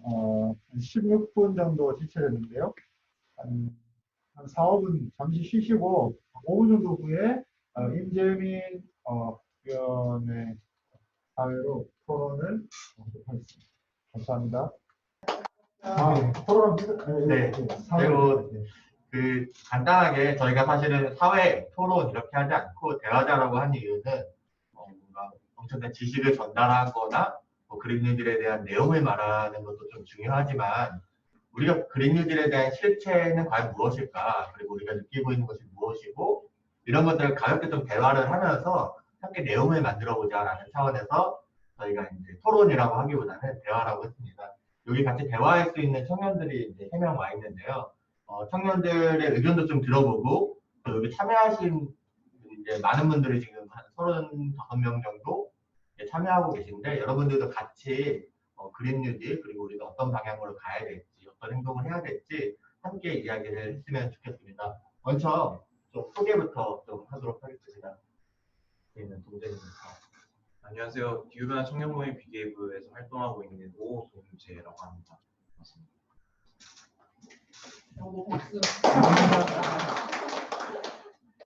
저도 비게이브에서 온 신은성입니다. 안녕하세요. 비게이브의 조은별입니다. 오늘 앞에 발제를 이렇게 잘 해주셔서 기후위기 그리고 코로나 위기가 어디서부터 왔는지, 또 그 이후에 우리가 어떤 방향으로 행동해야 될지에 대해서 많이 얘기를 해주셨습니다. 최근에 그린뉴딜 관련해서 언론에서도 그렇고 많은 전문가들이 얘기를 하고 있는데, 공통적으로 많은 시민분들께서 그리고 많은 청년들께서 하는 이야기가 그린뉴딜의 실체가 도대체 뭐야? 그래서 도대체 우리는 뭘 해야 돼? 라는 의견들을 많이 가지고 있습니다. 그런 부분들에 있어서 앞에서 좀 잘 설명을 해주셔서 그런 인식을 같이 함께 갖고 오늘 얘기를 나눌 수 있을 것 같습니다. 크게 발표를 들으면서 제가 느낀 점은 기후위기로 인한 생태적 위기, 우리의 삶의 위기도 오겠다. 게다가 우리나라 같은 경우 경제적 특수성 때문에 자초자산, 경제 위기도 함께 직면할 수밖에 없는 상황이다라는 생각이 들었습니다. 그런 차원에서 기후위기 대응, 일자리 창출, 그리고 사회 불평등 해소를 할 수 있는 그린뉴딜이 어떤 방향으로 갈지 오늘도 이 대화자분들과 함께 얘기를 하려고 합니다. 첫 번째로 좀 일자리에 대한 고민들을 사실은 청년들은 많이 하고 있습니다. 그린뉴딜, 우리나라 산업들이 대부분 화석연료에 기반한 산업들이 많이 있다 보니까 과연 기후위기는 중요하다고 생각하지만 우리가 일해야 될 곳은 어디인가, 우리가 열심히 일할수록 기후위기를 악화시키는 것이 아니라 우리의 삶을 지키는 일자리는 무엇인가에 대한 고민이 많이 있습니다. 그런 부분들에 대해서 신은성 님이 또 좀 잠깐 얘기를 해주셨습니다. 저는 아마 여기서 유일하게 학부 대학생인 것 같은데요. 대학생이자 취준생으로 오게 되었는데 앞서 발제해주신 내용을 들으면서 가장 크게 와닿았던 부분이 그 적초 위기 상황 부분이었어요. 아무래도 제 상황이랑 가장 크게 연관이 돼서 그런 것 같은데 CO2 배출을 가장 많이 하고 있는 산업 부문들, 시멘트, 그리고 세라믹이고 정유, 화공, 철강 이쪽이 다 제가 지금 전공하고 있는 부분이거든요. 그래서 제가 지금 신소재 공학을 전공을 하고 있는데 제 주변의 동기나 선배들은 다 이쪽 관련해서 취업 기회를 도모를 하고 있어요. 저도 포스코에 취업 설명회도 다녀왔었고 현장 견학으로 연구소랑 공장도 다녀왔었는데 사실 이곳이 지금 자초 위기 산업이라고 해서 오래 갈 수 없다라고 얘기가 되는 곳이잖아요. 그래서 도대체 나의 일자리는 어디 있는가? 계속 고민이 되는 거예요. 얼마 전에 이제 산화력 발전소 건설을 중단하라는 시위 현장에도 포스코센터 앞에 찾아갔는데 그 안에 제 친구는 일을 하고 있고 저는 밖에서 시위를 하고 있는 게 되게 아이러니한 상황이 되는 거죠. 지금 코로나 때문에 저뿐만 아니라 많은 이제 취준생 분들이 고민이 많으실 것 같은데 당장 취업 일자리가 사라지고 있고 그러면 이제 뭐 다른 길을 돌려야 되나? 혹은 그냥 지금 계속 취업하는 길을 준비를 계속 해야 되나? 이 둘 사이에서 갈팡질팡하다가 당장 채용 공고가 안 나니까 또 알바를 구하고 있고 그러니까 제 주변의 친구들이 다 이런 상황이 있어요. 그래서 저는 기후 위기를 최근에 원래도 관심이 있었지만 최근에 점점 더 제 현실적인 문제라고 생각이 되는 게 이게 당장 나의 생계의 문제겠구나, 나의 먹거리의 문제겠고 내 주변 사람들의 삶과 매우 큰 밀접한 관계가 있구나 라는 식으로 기후 위기가 일자리 보장을 함께 하는 방향으로 나아간다는 측에 크게 공감을 하며 되었습니다. 사실은 우리 생태적 위기에 대해서 지속 가능한 삶은 무엇인가에 대해서 우리가 얘기하지만 한편으로는 우리의 삶은 어떻게 지속 가능할 수 있을까? 당장 일자리가 없고 당장 수익이 나지 않고 당장 생존을 할 수 없는 부분들에 있어서 단순히 기후를 지키고 생태를 지키는 것만이 아니라 우리의 생존이 가능할 수 있는 부분들도 함께 사실 고려해야 되는 부분인 것 같습니다. 그런 의미에서 새로운 일자리 그리고 그 어떤 일자리가 나와야 될지 사실은 깜깜무소식인 것들이 많이 있었는데 앞에 이제 김재산 전문위원님께서 또 우리가 나아갈 부분들 또 투자해야 될 부분들 한국이 가지고 있는 자산들에 대해서 잘 설명을 해주십니다. 근데 그렇다고 그 일자리가 바로 올해 취준을 하고 있는데 나오는 일자리는 아니잖아요. 사실은 많이 깝깝한 부분인 것 같아요. 또 그 일자리가 나오려고 하면 시간도 많이 걸리는 부분들이 있고 또 코로나 위기로 경제가 어려워서 점점 새로 이미 있는 노동자분들도 이제 막 이런 상황 속에서 새로운 일자리가 생길 수 있을지는 고민도 있는 것 같습니다. 근데 또 그런 상황 속에서 국민들의 귀한 세금으로 이제 경기 부양을 하겠다고 최근 발표를 했었죠. 추경도 그렇고. 그런데 그 돈이 어디로 들어가는지가 사실 굉장히 중요한 부분들인데 지금 일하고 있는 부분들도 계시고 또 고민하고 있는 부분들도 있는 것 같은데 같이 좀 오동재 여화자님? 안녕하세요. 되게 스무스하게 이루어지네요. 지금 뉴딜 논의도 되게 활발하게 이루어지고 있고 그린 뉴딜 논의도 12일부터 13일부터 굉장히 활발하게 진행이 되고 있는 걸로 기사를 통해서도 쉽게 확인을 할 수가 있는데요. 자연스럽게 정부 지출이 많이 늘어날 수밖에 없는 상황 속에서 그 정부 자금이 나오는 국채은행의 자금 운용은 되게 철저해야 한다라고 생각을 하고 있는데요. 그래서 그린 뉴딜을 해도 현재 진행하려고 하는 흔히 말하는 그레이 뉴딜 산업에 투자를 계속해야 한다는 논의들이 있는 걸로 알고 있습니다. 대표적인 게 해외 석탄화력 사업에 대한 투자인데 해외 석탄화력은 한국이 가장 많은 건 아니지만 2, 3위를 다투는 규모로 이때까지 국제은행들이 사업을 진행해왔던 분야죠.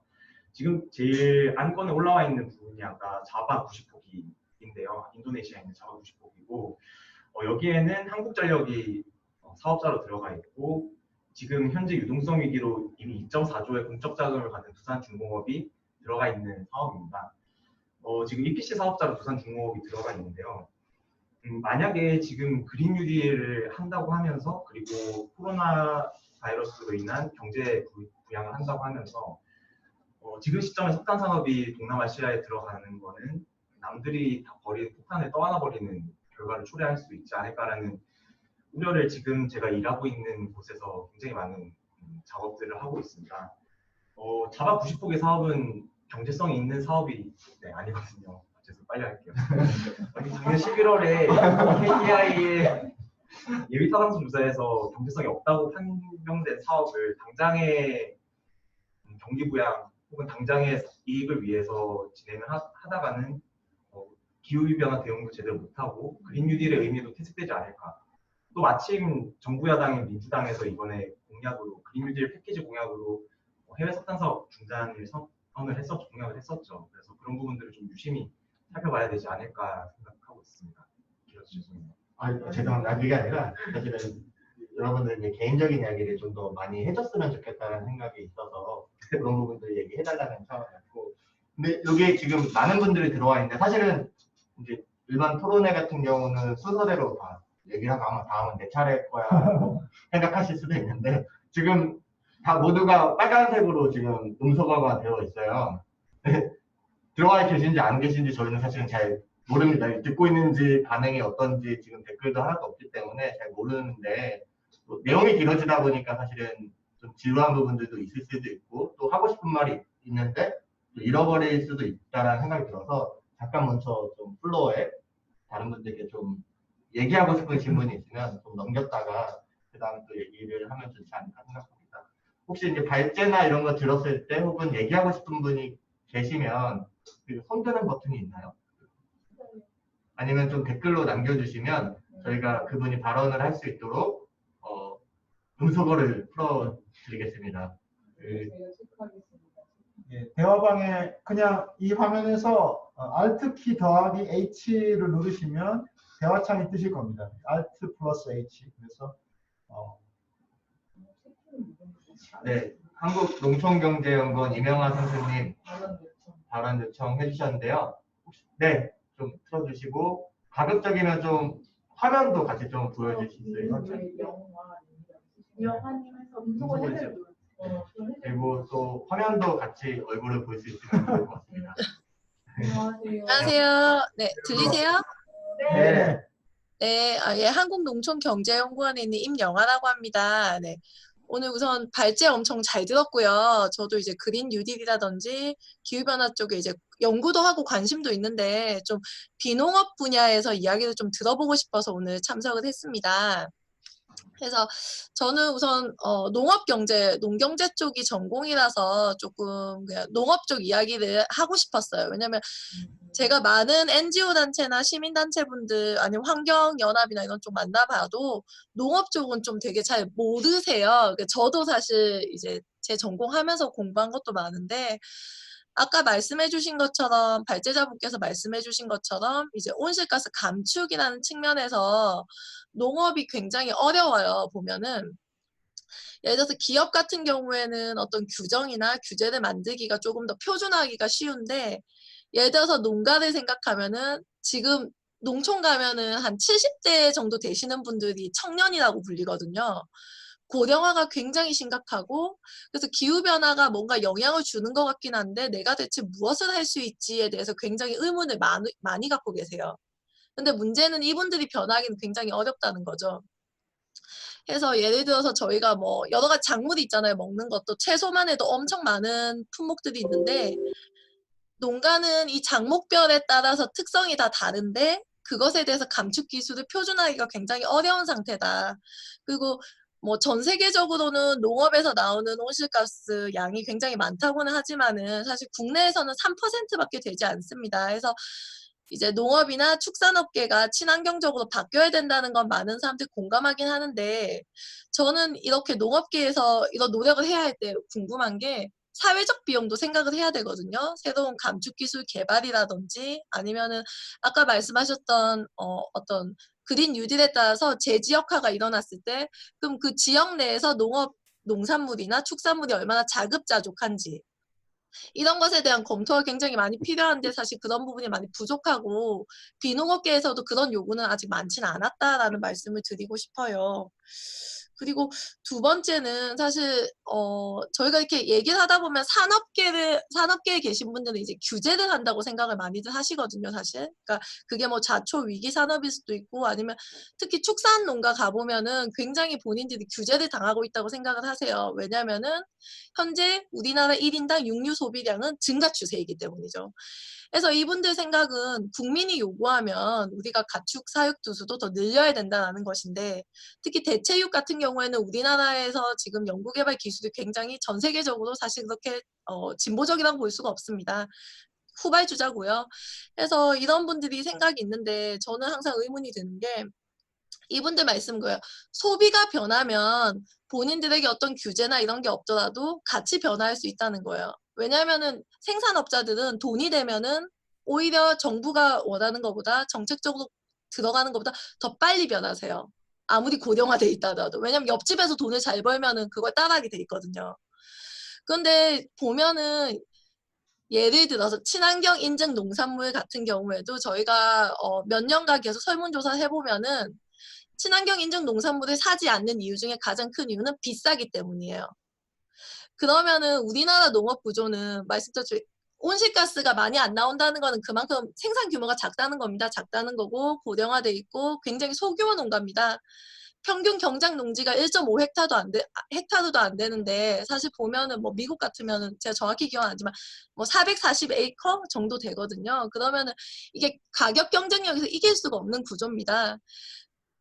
궁금한 거예요. 비농업계에서 그러면은 이런 재지역화가 됐을 때 우리 지역에서 나는 농산물이 비싸도 사줄 수 있는지 또는 현재 하고 있는 기업형 축산이라든지 아니면 화학 비료를 많이 쓰는 어떤 농업 체계가 바뀌었을 때 그게 비용이 많아지고 그게 시장 가격이 올라가게 됐을 때 과연 우리는 그 돈을 낼 준비가 돼 있는지 나는 그런 게 굉장히 사회적 합의가 필요하다고 생각하거든요. 그래서 이게 제가 이제 농축산업만 말씀드리긴 하는데 이제 산업 쪽에 어떤 규제가 되는 어떤 측면도 있지만은 그 반대 측면에서는 분명히 수요자가 있고 소비자가 있을 텐데 우리가 과연 그러면은 이런 새로운 그린 뉴딜이나 아니면은 포스트 코로나 19 이후에 어떤 게 전환되거나 아니면 환경 친화적이거나 기후 친화적인 저탄소 사회로 전환됐을 때 우리는 과연 그런 행정 비용이나 사회적 비용을 함께 감당할 생각이 있는가?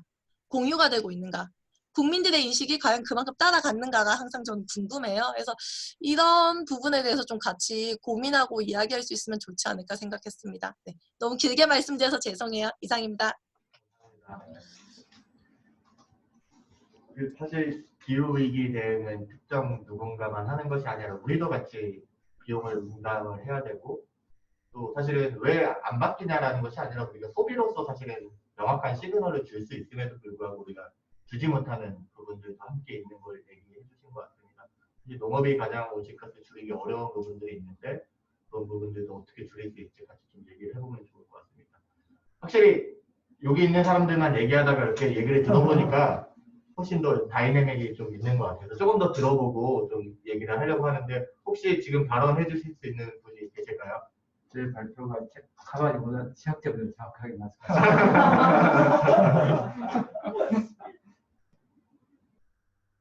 같이 얘기해 주시면 좋으시고 지금 당장 이제 정리가 안 되셨으면 간단히 다른 분이 좀 얘기할 동안 간단히 남겨주시면 발언이 끝나고 또 발언 기회를 드리도록 하겠습니다. 농업 부분에 대해서 제가 한 말씀만 드리면 그동안은 이제 생산과 소비 과정에 그 CO2 배출이 분리돼 있었습니다. 근데 앞으로는 그게 통합될 거라고 보고요. 그러니까 우리나라가 농업 부분에서 CO2 배출이 작지만 소비 차원에서 작은 거 아니잖아요. 소비는 많이 하고 있기 때문에 수입에서 많이 하고 있기 때문에 그런 차원에서 이제 외국 농산물 가격이 탄소 관세나 이런 게 자연스럽게 올라갈 거고, 근데 농산물을 소비하는 데서 이제 가장 중요한 것들이 이제 소비자 인식의 변화인데, 소비자 인식 변화에서 인식을 변화시킬 수 있는 방법은 하나는 대중운동이고 하나는 교육이라고 봅니다. 그래서 기후교육이 어느 때보다 중요한 게 아닌가. 그다음에 대중운동을 통해서 농산물에 대한 인식을 바꾸고 그 사람들이 그 실천해내는 이런 게 굉장히 중요한 것 같아요. 근데 가령 제 개인적인 경험을 얘기하면 저희는 집에서 전부 다 이제 소위 한살림이라고 하고 하는 거의 유기농만 소비를 합니다. 그 이유가 이제 제 처가 아팠어요. 어느 이제 시점에 40대 중반에.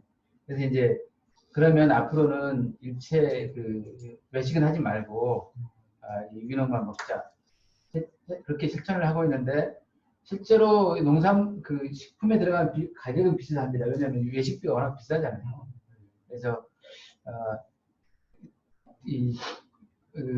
유기농을 소비하는 사람이 부자가 소비하는 건 아닙니다. 부자라고 소비하는 게 아니고 어떤 실천을 할 결심을 하게 되고 그 실천에 따라서 여기에 돈이 많이 들면 다른 지출을 안 하게 되거든요. 그래서 좀 더 좋은 지출을 하게 되는데 그런 계기들이 필요할 것 같아요. 소비자 인식 변화 계기. 저희는 이제 집사람이 아파서 바뀌었지만 그런 것들이 집단적으로 변화되면 대중운동과 교육, 특히 교육이 중요한 것 같습니다. 사실 저희가 얼마 전에 그린피스에서 설문조사를 진행을 했었는데 기후위기에 대한 심각성에 대한 설문조사를 했었어요. 근데 저는 깜짝 놀란 게 의외로 한국 사람들의 많은 분들이 기후위기가 심각하다고 얘기를 하고 있고 전 세계 똑같은 설문조사를 34개국에 진행을 했는데 그 중에서도 우리나라의 많은 시민들의 기후위기에 대한 인식이 굉장히 높더라고요. 근데 실천적 감정, 실천적으로 해야 되는 부분으로 넘어왔을 때 되게 이어지지 못하는 부분인데 또 추가적으로 설문조사를 해서 기후위기에 대해서 대응하고 있는 게 있냐라고 질문을 했더니 90% 이상이 대응하고 있다라고 얘기를 해서 그럼 무슨 대응을 하고 있냐라고 설문을 했더니 가장 1위가 플라스틱을 줄이고 있다. 에너지 효율이 높은 제품을 사고 있다. 사실 그런 내용들도 이제 굉장히 중요한 부분이긴 한데 근본적인 부분까지 사실 바꾸기 어려운 부분들이 있죠. 그 작년에 청소년들과 또 청년들이 9.11때 기후위기 관련해서 이제 좀 목소리를 내면서 이제 행진을 했었는데 그때 저는 한 가지 이제 충격적이었던 게 여러분 기후위기 심각합니다라고 얘기를 하고 한 친구가 그래서 우리는 텀블러를 써야 됩니다라고 얘기하려는 친구가 있었습니다. 사실 틀린 말은 아니지만 그래서 우리가 뭘 해야 될지에 대한 얘기들이 사실은 한국 사회에서 많이 그동안 이루어지지 못했다. 개인의 작은 실천들만으로 강조가 됐던 부분들이 있는데 과연 환경교육 도대체 어떻게 되고 있는가에 대한 것을 청년이니까 얼마 안 된 중고등학교 때의 생각을 반추해보니까 제대로 받지 못했다라는 생각이 들어서 다시 환경교육에 고민을 하는 모임도 만들고 논의도 좀 진행을 했습니다. 그런 내용들을 자연스럽게 또 은별님이 고민을 해온 부분들이 있어서 얘기를 좀 해주시면. 네. 저는 사실 그제인가 제 같이 활동하는 청년들 친구들하고 모여가지고 이제 우리가 온실가스를 탄소를 대규모 감축하기 위해서 교육이 어디로 가야 되는지에 대해서 잠깐 논의를 한 적이 있었어요. 근데 저희가 그때 발견했던 지점이 일단 환경조사가 우리나라에서는 2009년 이후로 한 번도 인용이 되지가 않았대요. 근데 환경조사가 인용이 안 됐다는 것도 문제지만 일단은 기후변화라는 문제는 뭔가 생태적인 감수성이나 이런 것을 넘어서 사회 구조적인 어떠한 문제에 대해서 왜 그게 일어났고 어떻게 그게 일어나게 되는지 그게 어떻게 우리 삶에 영향을 미치게 되는지 이런 것을 알려줘야 되는데 그런 내용이 좀 빠져있다는 거죠. 그리고 되게 충격적이었던 것은 EBS 수능 특강 제가 교재를 봤는데 거기에서 뭐라고 나왔냐면은 그 기후변화 폐해론에 대해서 굉장히 많이 얘기를 하는 거예요. 그래서 지금 IPCC나 뭐 전 세계에서 지금 기후변화는 인류가 활동한 것에서 기인됐다라고 거의 다 동의를 하고 있는데도 그 EBS 교재에서는 폐해론, 그러니까 우리가 그것을 입증을 아직 못했다라고 얘기를 하고 있는 거예요. 그게 굉장히 놀라웠고 그런 관점에서 보면은 일단 뭔가 기후변화는 일단 현재 일어나고 있는 것이고 인간의 어떤 활동이 이렇게 일으켰는지 그런 것을 먼저 학생들한테 알려줘야 되는 것이 교육의 의무가 아닌가 이런 생각이 들었어요. 왜냐면 학생들도 그런 것을 알아야지 또 적응하고 혹은 사회의 목소리를 낼 수 있도록 자라날 수 있게 되니까요. 근데 학생들은 자기가 원하는 교과를 수업을 들을 수 있는 선택권이 없고 학교에서 정해준 대로 들어야 되니까 그런 점이 굉장히 좀 문제가 있고 또 그래서 저희가 좀 제안했던 것이 환경 기후변화 코디네이터를 학교에 한 명씩 뭐 한두 명씩 두면 어떨까 이런 생각을 한 거예요. 근데 그 환경 코디네이터, 기후변화 코디네이터 분은 그냥 학생들이 지역의 환경 문제나 기후변화 문제 이런 것들을 지역 사람들 커뮤니티와 함께 좀 풀어나가고 그러면서 자기가 거기서 갖고 있는 역할 이런 거를 확인해 줄 수 있도록 하는 그런 포지션도 좀 있어야 된다라고 좀 과감하게 던져봤습니다. 얼마 전에 그 영국에서의 멸종 저항 운동이 계속 지금 진행되고 있죠. 근데 멸종 저항 운동이 도대체 무슨 얘기를 하나라고 들어봤더니 크게 두 가지더라고요. 하나는 텔 더 트루스, 진실을 말해라. 기후위기에 대해서 우리가 제대로 인식하고 그 인식에 따라 행동할 수 있도록 진실을 말하라가 첫 번째였습니다. 근데 과연 한국 사회에서의 기후 교육들이 실제로 우리가 직면한 위기와 또 어려움에 대해서 어려움에 대해서 좀 제대로 얘기하지 않고 있는 부분들이 있는 것 같습니다. 그런 인식에 기반한 사실은 행동까지 이어지는 부분들인데 행동까지 이어지지 못하는 것 같습니다. 여기 또 이렇게 좀 남겨주셨는데 부끄럽다고 하시면서 이제 임영아 연구원만 혹시 그 말씀을 안 하시고 그냥 대화창에 말씀하실 분은 그 Alt 더하기 H 키를 누르셔가지고 대화창에 말씀하셔도 됩니다. 네, 임영아 연구원께서 다 네, 였던 것 같습니다. 사실 이제 교육과 일자리부터 교육 그리고 잘못된 산업에 투자하지 않았으면 좋겠다는 부분들에 대해서 좀 전반적으로 얘기를 나눴던 것 같습니다. 뭐 시간이 사실은 뭐 많이 남아 있지는 않지만 계속해서 플로어에 있는 분들의 의견들을 들어보면 좋을 것 같습니다. 지금 저 화면이 켜진 오지영님은 지금 발언을 위해서 켜진 건가요? 갑자기 껐다 켜졌는데. 네, 안녕하세요. 네. 얘기를 하실 거면 얘기를 같이 좀 해주시면 좋을 것 같습니다. 네네. 일단 조금 그 얘기의 흐름을 파악하고서 제가 뭐 적당한 시기에 드릴 말씀이 있으면 드리겠습니다. 저 발언할래요. 네. 사실 오늘 이 대화를 위해서 좀 열심히 좀 찾아보고 준비를 해봤는데, 그러니까 제가 본 표현 중에 정책의 창이라는 표현이 있는 거예요. 그게 뭐냐면은 원래 정책의 창이 잘 열리지 않는데 특정한 충격을 받거나 위기가 올 때 활짝 열린다고 해요. 근데 이 정책의 창이 어려운 상황에서 열린다 하더라도 새로운 비전이나 정책 아이디어 그리고 이거를 실행할 그런 리더가 정치의 의지가 없다면 다시 닫힌다고 합니다. 그래서 2008년 때 금융위기 때 녹색 성장으로 저탄소 사회로 갈 수 있는 길이 좀 열렸지만 그때 다시 거대한 토목사업 이런 걸 하면서 다시 닫혔고 기후위기 또한 저 멀리 좀 떨어진 그런 눈앞의 위기가 아니어가지고 그동안 정책의 창이 열리기 좀 어려웠었는데요. 근데 작년부터 좀 거세진 기후 파업 운동이 계속 정책의 창을 두드리고 그 다음에 코로나도 이번에 이 창이 좀 활짝 열린 것 같아요. 그래서 여기서는 좀 소소하지만 저는 한 청년 개인으로서 이 정책의 창이 좀 열렸을 때 기후위기를 어떻게 대응해 나가야 될지 이런 것을 좀 제가 생각하는 원칙과 비전에 대해서 이야기를 좀 하고 싶은데요. 먼저 저는 원칙 1은 이게 다 그냥 제 의견입니다. 원칙 1은 저희가 IPCC 보고서에서 말하는 1.5도 그것을 맞추는 데 집중을 해야 되지 않을까 싶어요.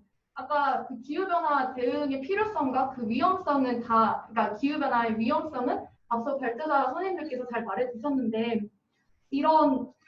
제가 좀 찾아보니까 그 최근에 나온 클라이밋 애널리틱스 그 보고서에 따르면은 파리 협정 준수를 위해서는 한국의 NDC 그 UNFCCC에 제출한 NDC를 BAU 대비 지금 32.5%로 되어 있는데 66%로 강화를 해야 된대요. 그러니까 지금 우리는 한참 떨어진 거죠. 근데 여기서 저는 한 가지 얘기를 하고 싶은 게 기후 정의도 얘기를 하고 싶거든요. 그러니까 기후 변화에 계속 영향을 미쳤던 그런 결정을 내렸던 사람들하고 기후 변화에 영향을 많이 받을 사람들의 그룹 완전히 구분되어 있잖아요. 아까 말씀하셨던 그 농업 쪽에서도 사실상 우리가 어떤 것을 선택해야 될지 저희는 사실 놓여진 상태인데 그 많은 온실가스를 배출했던 사람들이나 그쪽으로 만들었던 그런 농업을 비지속 가능하게 만들었던 다 이전에 네, 있었던 일이고 그래서 저는 가장 중요한 거는 그 탄소 중립을 이뤄내는 것이라고 생각을 합니다. 그 다음에 에너지 구조가 당연히 전환이 되겠죠. 좀 제 생각에 에너지 쪽으로. 그때 녹색 일자리를 많이 만들어 주셨으면 좋겠어요. 정말. 만들어야 된다고 생각을 합니다. 아까 윤선님께서도 일할 수 있는 공간이 없지 않냐. 친구들 무슨 되는 거죠? 그런 그 과정에서 녹색 일자리가 꼭 필요하고 그리고 전환 과정에서 생기는 그런 노동자분들 실직 문제 꼭 책임이 이제 보장이 되어야 될 것 같아요. 그런 정의로운 전환이 다시금 원칙 3으로 저는 좀 제시를 하고 싶었습니다. 말이 너무 길어지는 것 같아가지고 저 얘기하고 싶지만 여기서 끊겠습니다. 네. 사실 끊으려고 했는데 네. 눈치를 보고 네. 빠르게 잘 끊어주셨어요. 감사합니다. 계속 이렇게 발언을 요청하시는 분들 네네네. 많은데 그 뒤에 그 코알라님인가요? 아니 네. 아니야 경임님인가? 케일라님 죄송합니다. 안녕하세요. 네, 안녕하십니까. 안녕하세요. 네. 그 아까 영아님이 한 말씀에 약간 코멘트를 추가하고 싶은데요. 저는 일단 그 사람들이 친환경적인 그린 제품들, 예를 들어 뭐 유기농 농축물이나 뭐 효율이 높은 기술, 전기차 이런 게 많은데 이제 이런 거가 무조건 더 비싸고 엄청난 부담이라고 생각하는 걸 좀 다르게 봤으면 좋겠어요. 그러니까 이거는 일단 어떤 정책이나 어떻게 제도를 세우냐에 따라 많이 다를 것 같아요. 예를 들어 이렇게 리베이트 같은 거나 아니면 소셜 harm 코스트를 어떻게 붙이고 어떻게 고려하느냐에 따라 이렇게 무조건 좋은 게 뭐 비싸고 좋은 게 이렇게 무조건 비용이 높아진다라는 개념을 좀 깨트렸으면 좋겠어요. 그러니까 뭐 그냥 한 가지 예를 들어 멕시코에서는 지금 엄청나게 이렇게 그 효율 높은 제품을 계속 이제 연구와 R&D로 계속 이렇게 발달하고 있는데 그게 무조건 지금 한 10년 동안 비용은 오히려 높아지지 않고 매출은 늘었지만 그냥 그렇게 제도를 그렇게 세워가지고 잘 이렇게 되고 있어요. 그러니까 무조건 막 엄청 이게 더 친환경적이고 이러니까 무조건 비싸다. 뭐 전기차도 계속 비쌀 거다. 이렇게 뭐 유기농 농축물 이런 것도 계속 비쌀 거다. 이렇게 생각을 좀 약간 다른 관점으로도 봤으면 좋겠어요. 그 제도가 어떻게 이제 만들어지냐에 많이 다를 것 같거든요.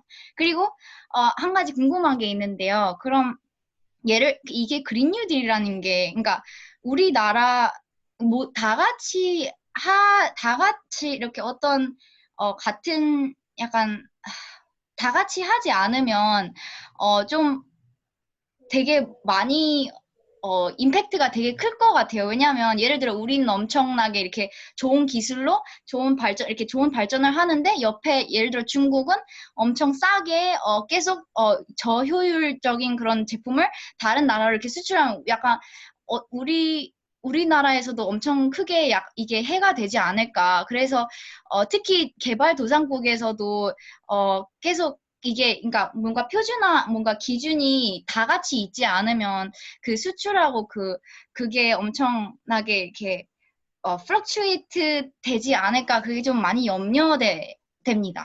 네, 그래서 그거에 대한 의견이 있으시면 네, 말씀해 주시면 감사하겠습니다. 교육과 그 친환경 제품에 대한 얘기 잠깐 해주셨고 코멘트 질문이 좀 있었는데 그 부분 아마 김대상 선생님에게 얘기해 주실 수 있을 것 같아요. 그러니까 이제 우리는 열심히 해서 탄소를 줄이는데 생산가가 올라가고 중국은 열심히 안 해서 생산가가 낮아서 수출 경쟁이 높아지면 어떻게 하느냐. 이제 그 부분들이 국제 간 협력 부분이 중요한 부분인데요. 이제 EU에서는 이제 영내 자체가 워낙 넓기 때문에 영내를 우선 생각하면서 만든 방식이 이제 탄소 국경세, 수익 규제 뭐 이런 식으로 하고 있는데 그게 전 세계적으로 동시에 하는 게 가장 바람직하죠. 이제 그게 될지는 현재로서는 의문입니다. 이제 그것까지 되려면 이제 미국이 일단 그 안에 들어와야 이제 좀 절반 이상은 거기에 그 진자에게 끌려올 거라고 보고 있거든요. 그래서 이제 미국이 이 대통령 선거 결과에 의해서 좀 좌우되고, 그다음에 그 대통령 선거에 영향을 미치는 요소가 미국의 환경운동 그룹의 어떤 영향력들이 그 영향을 미친다면 전 세계적으로 그런 것들이 표준화되지 않을까 그런 생각을 합니다. 근데 그건 모르겠어요. 그렇다고 뭐 중국이 안 따라오면 또 끝이니까. 그래서 그 부분들은 좀 더 국제적 압력 그룹들, 뭐 이렇게 NGO 단체랄지 이런 압력 그룹들이 더 활동을 해야 될 것 같습니다. 최근에 이제 탄소 국경세나 이제 표준화되는 부분들에 대해서 좀 같이 얘기해 주신 것 같습니다. 네. 그 코멘트가 계속 나오고 있습니다. 방금 얘기해 주신 것에 대해서 좀 다르게 좀 전달된 부분들이 있는 것 같아서 이제 댓글로 남겨주신 게 있고요. 그 댓글 좀 읽어보시고 같이 좀 얘기를 해보면 좋을 것 같습니다. 그 전에 그 시간이 저희가 많지 않아서 오동재님 얘기를 해주실 그럼 짧게 지영님 먼저 다시 한번 할까요? 네, 짧게 해주세요. 네. 짧게 말씀. 아까 그 은별님이 말씀해 주셨던 걸 듣고 떠오른 건데, 그 정책 공부를 하면은 나오는 그 정책이 언제 어떻게 만들어질 수 있느냐 얘기할 때, 정책 창이 열렸을 때 문제 흐름, 정치 흐름, 정책 흐름 만나서 정책이 만들어진다라고 하는데, 지금 문제의 흐름이랑 정치의 흐름은 만들어져 있는 상황이거든요. 기후변화 심각하고 문재인 대통령이 그린 뉴딜 하겠다고 한 상황인데, 정책 흐름이 만들어질 만한 그 골자가 잡혀 있는지에 대해서는 고민이 필요할 것 같아요. 제가 그린 뉴딜을 공부를 하면서 가장 많이 느꼈던 거는 개념이 불명확하진 않나라는 고민이었거든요. 온실가스 감축, 그리고 경제성장, 불평등 완화라는 이런 키워드들은 있지만은 하나를 뽑아서 얘기를 하기는 어렵지 않았나라는 고민을 하고 있었습니다. 그래서 문제는 명확하지 않을 때는 정책의 흐름이 안 생겨서 정책의 창이 열리지 않는다라는 그런 문제인데, 그래서 지금 그린 뉴딜이라는 이니셔티브가 생겼어도 그냥 이때까지 그래왔던 것처럼 그냥 흘러가 버리진 않을까라는 걱정이 드는 상황이라서, 저는 좀 얘기를 해드리고 싶었던 거는, 어떤 담론을 하든 온실가스 감축이라는 키워드는 들어가는 것 같더라고요. 어딜 공부를 하든. 그래서 지금 여당에서 그린 뉴딜 특별법을 문재인 대통령의 의지를 받아서 진행하려고 하는 것 같은데, 그러면 명확한 온실가스 감축 목표를 법안에 넣는 거를 최우선 순위로 하고 그 뒤에 담론들을 만들어 나가는 게 필요하지 않을까라는 말씀도 드리고 싶었습니다. 명확한 온실가스 감축 목표는 국제적으로 논의되고 있는 2050년 넷제로를 얘기를 할 수도 있겠죠. 명확한 온실가스 감축 목표 없는 그린 뉴딜은 그린워싱이다. 약간 그런 얘기를 하시는 것 같습니다. 노펠성장이 그랬죠. 네, 저희가 사실은 기후위기도 사실 탄소 예산을 생각하면 앞에 사람이 다 써버리면 얘기할 수 있는 뒷사람이 못 쓰는 것처럼 시간이 굉장히 부족합니다. 발언을 남겨주신 한 분을 마지막으로 듣고 좀 오늘 토론은 대화는 좀 마무리하고 다음에 하는 걸로 하겠습니다. 오지영님 지금 얘기해 주실 수 있나요? 아, 네. 지금 기후위기 비상행동이랑 비계획에서 활동하고 있는 오지혁입니다. 전 사실 약간 지금 가장 중요한 거는 어느 정도 이제 정책의 길이 열리고 있다는 얘기를 다들 하셨는데, 그때 우리가 얼마나 이 길을 좀 넓힐 수 있을까? 그리고 우리가 어떤 열정을 사회에 보여주고 위기의식을 사람들에게 심어줄까라는 고민들을 요즘 하고 있어요. 그래서 사실 저는 그때는 이제 보여주는 거, 그러니까 우리가 밖에서 행동을 하고 좀 확실한 목소리를 내는 것이 가장 핵심적이라고 보거든요, 지금은. 왜냐하면 그만큼 정부가 가능성이 높은 상황이고, 특히 이제 40대, 50대보다는 20대, 30대, 그리고 20대, 30대보다는 10대가 얘기를 하는 것이 그 사람들을 지금 훨씬 더 많이 움직일 수 있다고 생각해요.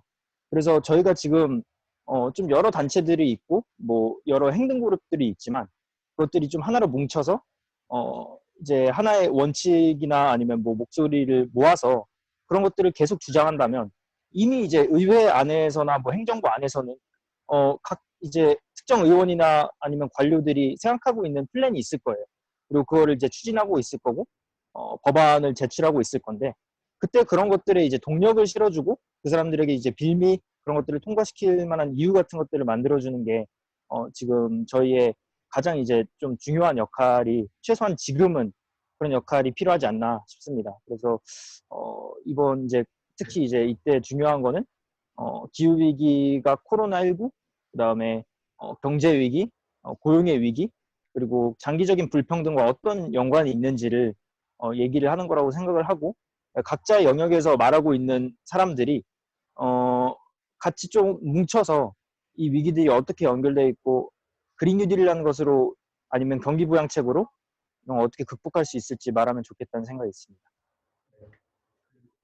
요약하면 공짜 점심은 없다. 기회가 생겼지만 행동하지 않으면 바뀌는 게 없다라고 발언을 잘 해주신 것 같습니다. 저희가 사실은 아쉽습니다. 이게 또 그 아쉽다고 하면서 이제 남겨주신 분도 있는데 저희가 많은 시간 이제 대화를 할 수 없는 게 정말 죄송하다는 말씀드리고요.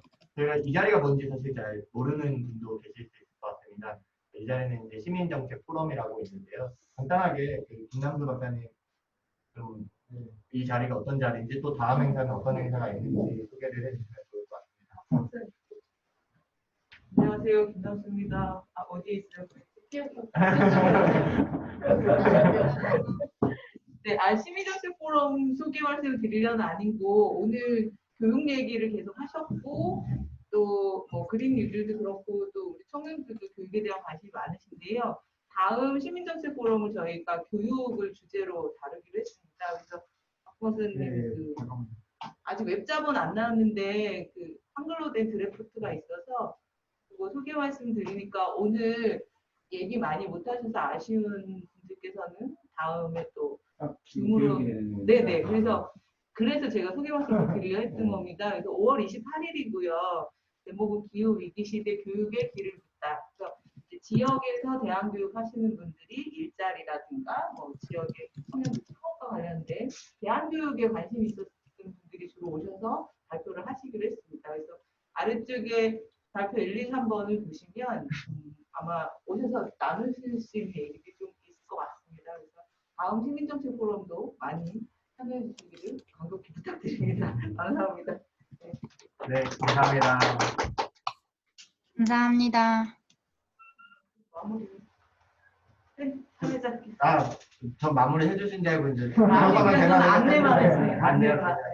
그러면은 한 2시간 동안 금요일 저녁에 많은 분들이 들어와서 같이 참여해 주셨는데 이것으로 저희 오늘의 포럼은 마치도록 하겠습니다. 감사합니다. 네, 감사합니다. 네, 동영상은 기후변화 행동연구소에 오늘 이거 기록 한번 올려놓으니까 다시 한번 보셔도 네, 기후변화행동연구소 유튜브 채널에 아마 지금도 생방송 중이긴 한데 실제로 동영상 오늘 이 녹음한 녹화 파일로 갈 것 같습니다. 함께 해주셔서 감사합니다. 나머지 모든 거 아쉽긴 한데 감사합니다. 감사합니다.